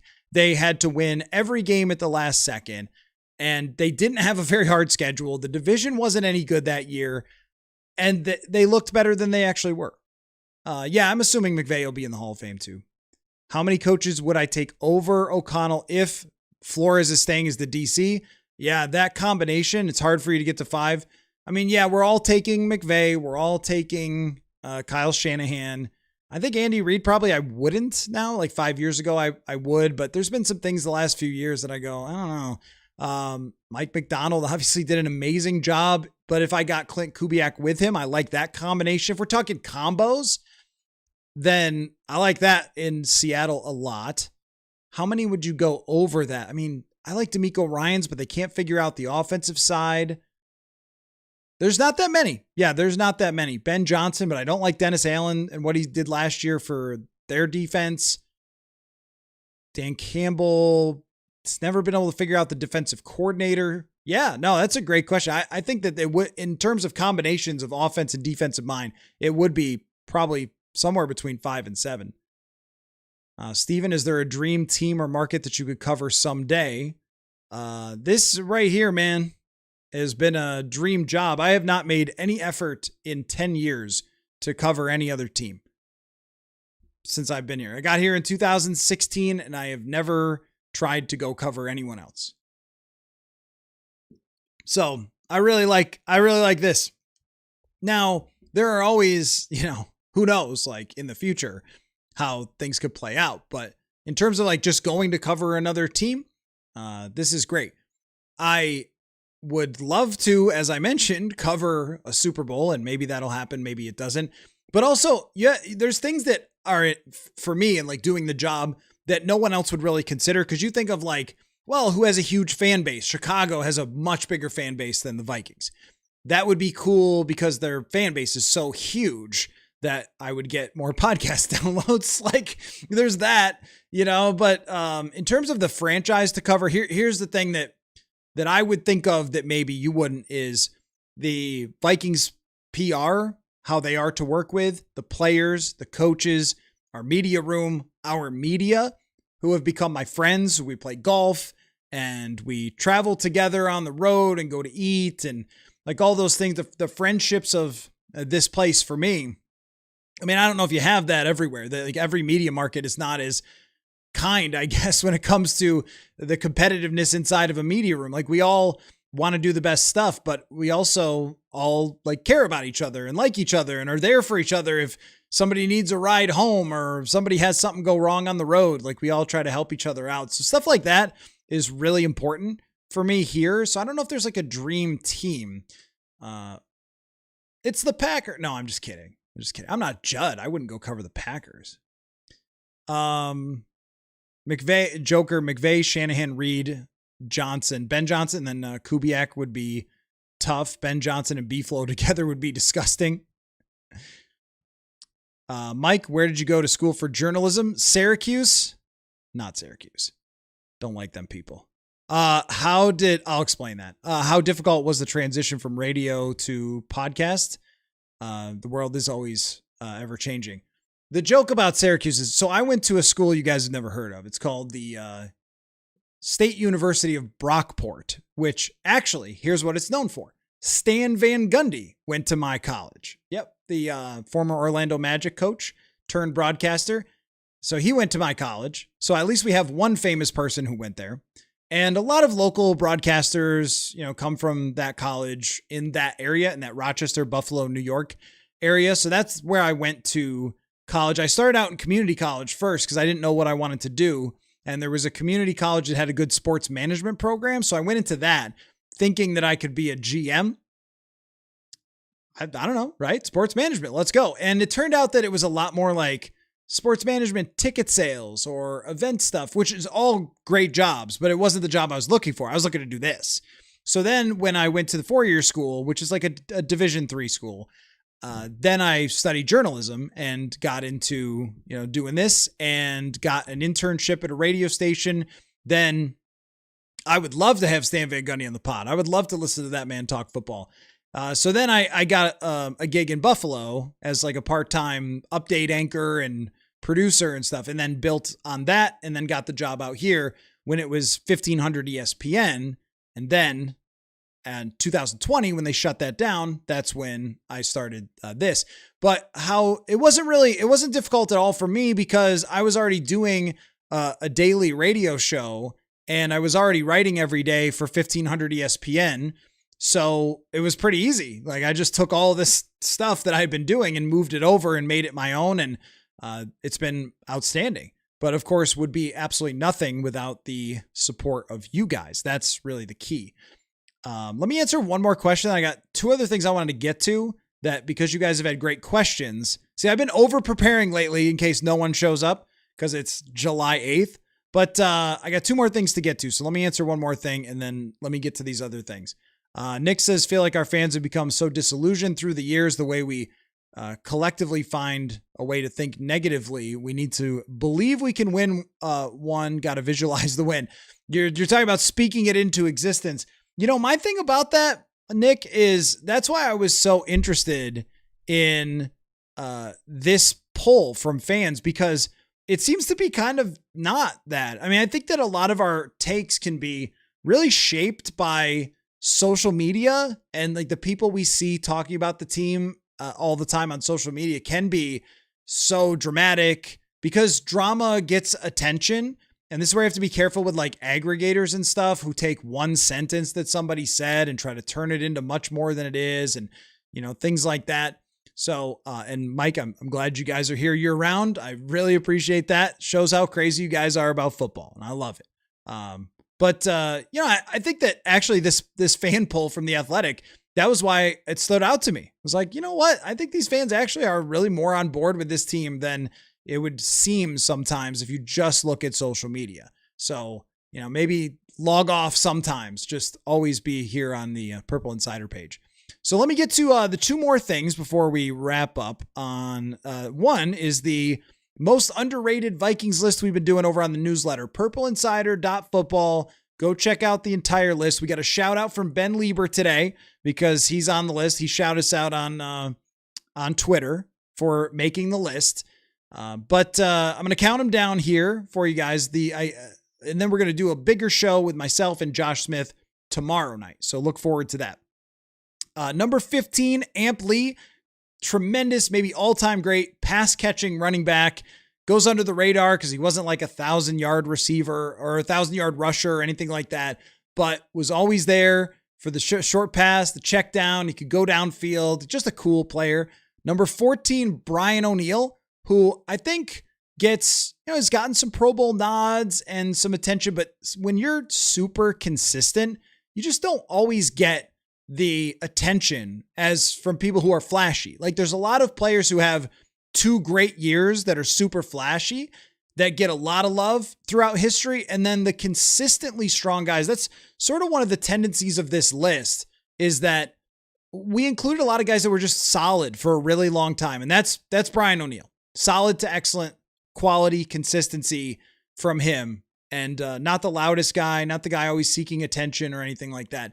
Number 13, Tom Johnson, one of my favorite all-time players to cover, one of the smartest players that I've ever covered, one of the most hard-nosed guys, physical, fought his way from nothing. The guy was playing for the Philadelphia Soul of the Indoor Football League and ended up on a team that ranked number 1 in defense and played 600-something snaps for that team. Super underrated. Number 12, Visanthe Shenko, just a really cool player. Caught a lot of big passes for them, overshadowed a little bit by either bad quarterback play or just the fact that, it was Favre and everything was about Favre. But Shenko was involved in a lot of big moments. Joe Berger is number 11 on the most underrated Vikings of the last 50 years. Not a lot of attention, wasn't a flashy player, same kind of deal, but he played guard and center for the Vikings, was above average at both, and was one of those early players that we could use PFF to realize how good this person actually was at football. And Joe Berger was way underrated even during his time. PY3148, thank you so much for the super chat. Very much appreciated. Thanks for, you've been here all night. I think you were one of the first commenters tonight, so I really appreciate all the watch time. But Joe Berger, highly intelligent dude, battler, gritty guy, super intelligent, could play center, could play guard, really crafty player, just one of those guys that you want on your team, but is never going to make a Pro Bowl or anything like that. And he moved over to guard and played really well in 2017. So yes, I know why Visanthe Shenko's career was overshadowed by a certain incident. I know what you're talking about. Okay. And the list down to number 6, and you'll have to go to purpleinsider.football for the complete list. But we will talk about the number 1 on the podcast tomorrow. Tim Irwin, one of those same sort of deal, like underappreciated, solid quality offensive lineman, number 10. Wade Wilson, the only quarterback on the list, number 9. Just feel like he had those couple of years, was really good in relief, but maybe in a different world would have been their starting quarterback the entire time. I had Jesse. So I wrote down Jesse Solomon here, and I actually ended up including Ben Lieber and moving out Jesse Solomon because Lieber played longer, but I did want to note Jesse Solomon. I forgot to write Lieber and then Jesse Solomon also in kind of parentheses. So graphic error there by me, but Jesse Solomon, those 80s defenders, there were a lot of really good ones. They had some great defenses in the 80s, but also Lieber flying around, making plays on the 2000 early, like mid 2000s teams, 2006, amazing run defense, 2009, of course, he's really great in. Again, kind of gets remembered for a particular play, but that's not what his career was. So my bad on the graphic. It's supposed to say Ben Lieber and Jesse Solomon. But number 7, Ricky Young, who had 88 catches in a season, one of the best ever at catching the ball out of the backfield in the late 70s. And then Anthony Carter, we debated quite a bit over whether he was actually underrated, because if you grew up during that era, you would say, no way, he was like my favorite player. He was like the biggest star. But it's really underrated in Vikings history because there's so many other wide receivers that came after him who put up the huge numbers. So there is your list and the whole thing again, purpleinsider.football. Okay, before I wrap up, I wanted to share a couple of statistics. This one's going to take up the whole page that are in the PFF quarterback annual. So they put out a bunch of data. It's basically a big data dump that they put out there. Sorry to put it that way, but they just threw a bunch of data out on the on their page. And so I grabbed some of it as it regarded Kyler Murray. But there was one thing that stood out in particular here, that in terms of expected points added per dropback, which I think is a stat that people are becoming a little more familiar with over the years, that Murray during his career, so this, I'll read what it says here, and this is from the quarterback annual on PFF. Kyler Murray has averaged .07 EPA per dropback over his career, ranking 39th out of 102 quarterbacks who have dropped back at least 1,000 times in the PFF era. Derek Carr ranks 38th. Eli Manning ranks 40th. That's .2 below the NFL average for qualified passers in that span. So if we look at the list of quarterbacks during the PFF era that are close to Kyler Murray, a strange list of quarterbacks, but Jalen Hurts, Jeff Garcia, Michael Vick, that would have been later in his career when PFF arrived, Derek Carr, and then it's Kyler Murray at number 39, and then Eli Manning, Chad Pennington, Ryan Tannehill, and Robert Griffin III, which of course is that one big season, and then not much after that.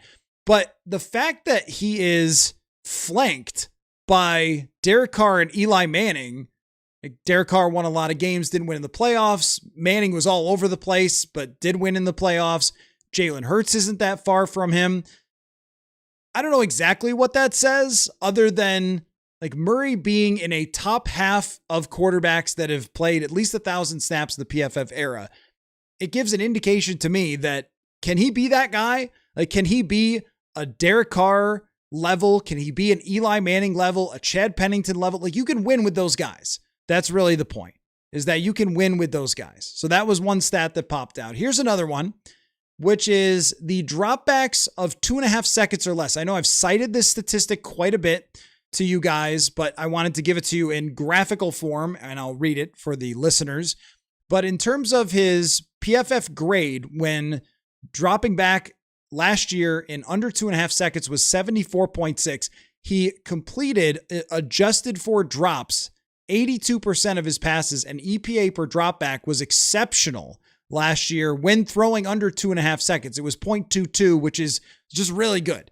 And the indication is that it's elite here. So if he can do the same thing, now over 2.5 seconds, he had a great big time throw rate and averaged more yards per attempt, but did not grade as well because there were more turnover worthy plays and more sacks when he was trying to make plays. So when he was playing in rhythm in under 2.5 seconds, getting rid of the football, he was completing a super high rate of his passes. His yards per attempt are only okay. 5.8, not terrible, but not great. But his completion percentage was super high, and so was his expected points added, which sort of goes back to the main theme with Kyler Murray of, can you just play within the system regularly and you can have success? And the last one was his accuracy chart, which I thought was really interesting because this is, I think this is what, completion percent? No, this is accuracy percentages. Yeah. This is accuracy percentages, not completion percentage. So if you threw a perfect pass to someone and they dropped it, you're still going to get credit. Over the middle of the field was the good is in red and the bad is in blue. 67% of his passes over the middle of the field to intermediate areas was actually good, was actually quite accurate. And I thought that was interesting. And then even the deep balls down the middle, deep to the right was not good. And there weren't a lot of them last year, but his throwing into the middle of the field was pretty solid by the numbers here, just in terms of accuracy. So I thought that was worth pointing out. Can you get him to do it? Because the actual number of attempts that he had was not that many into the middle of the field. Can you get him to do it? Can you get him to buy in? And I think that's what everyone's talking about, whether it's Patrick Peterson or Ryan Fitzpatrick, because you see it. You see that the talent is there. Can you get him to buy into actually believing in those throws, sticking with them, and doing it every play, and then scrambling only when necessary? If he does, he can be, I think, a next level quarterback. If he doesn't, then he's going to have some issues.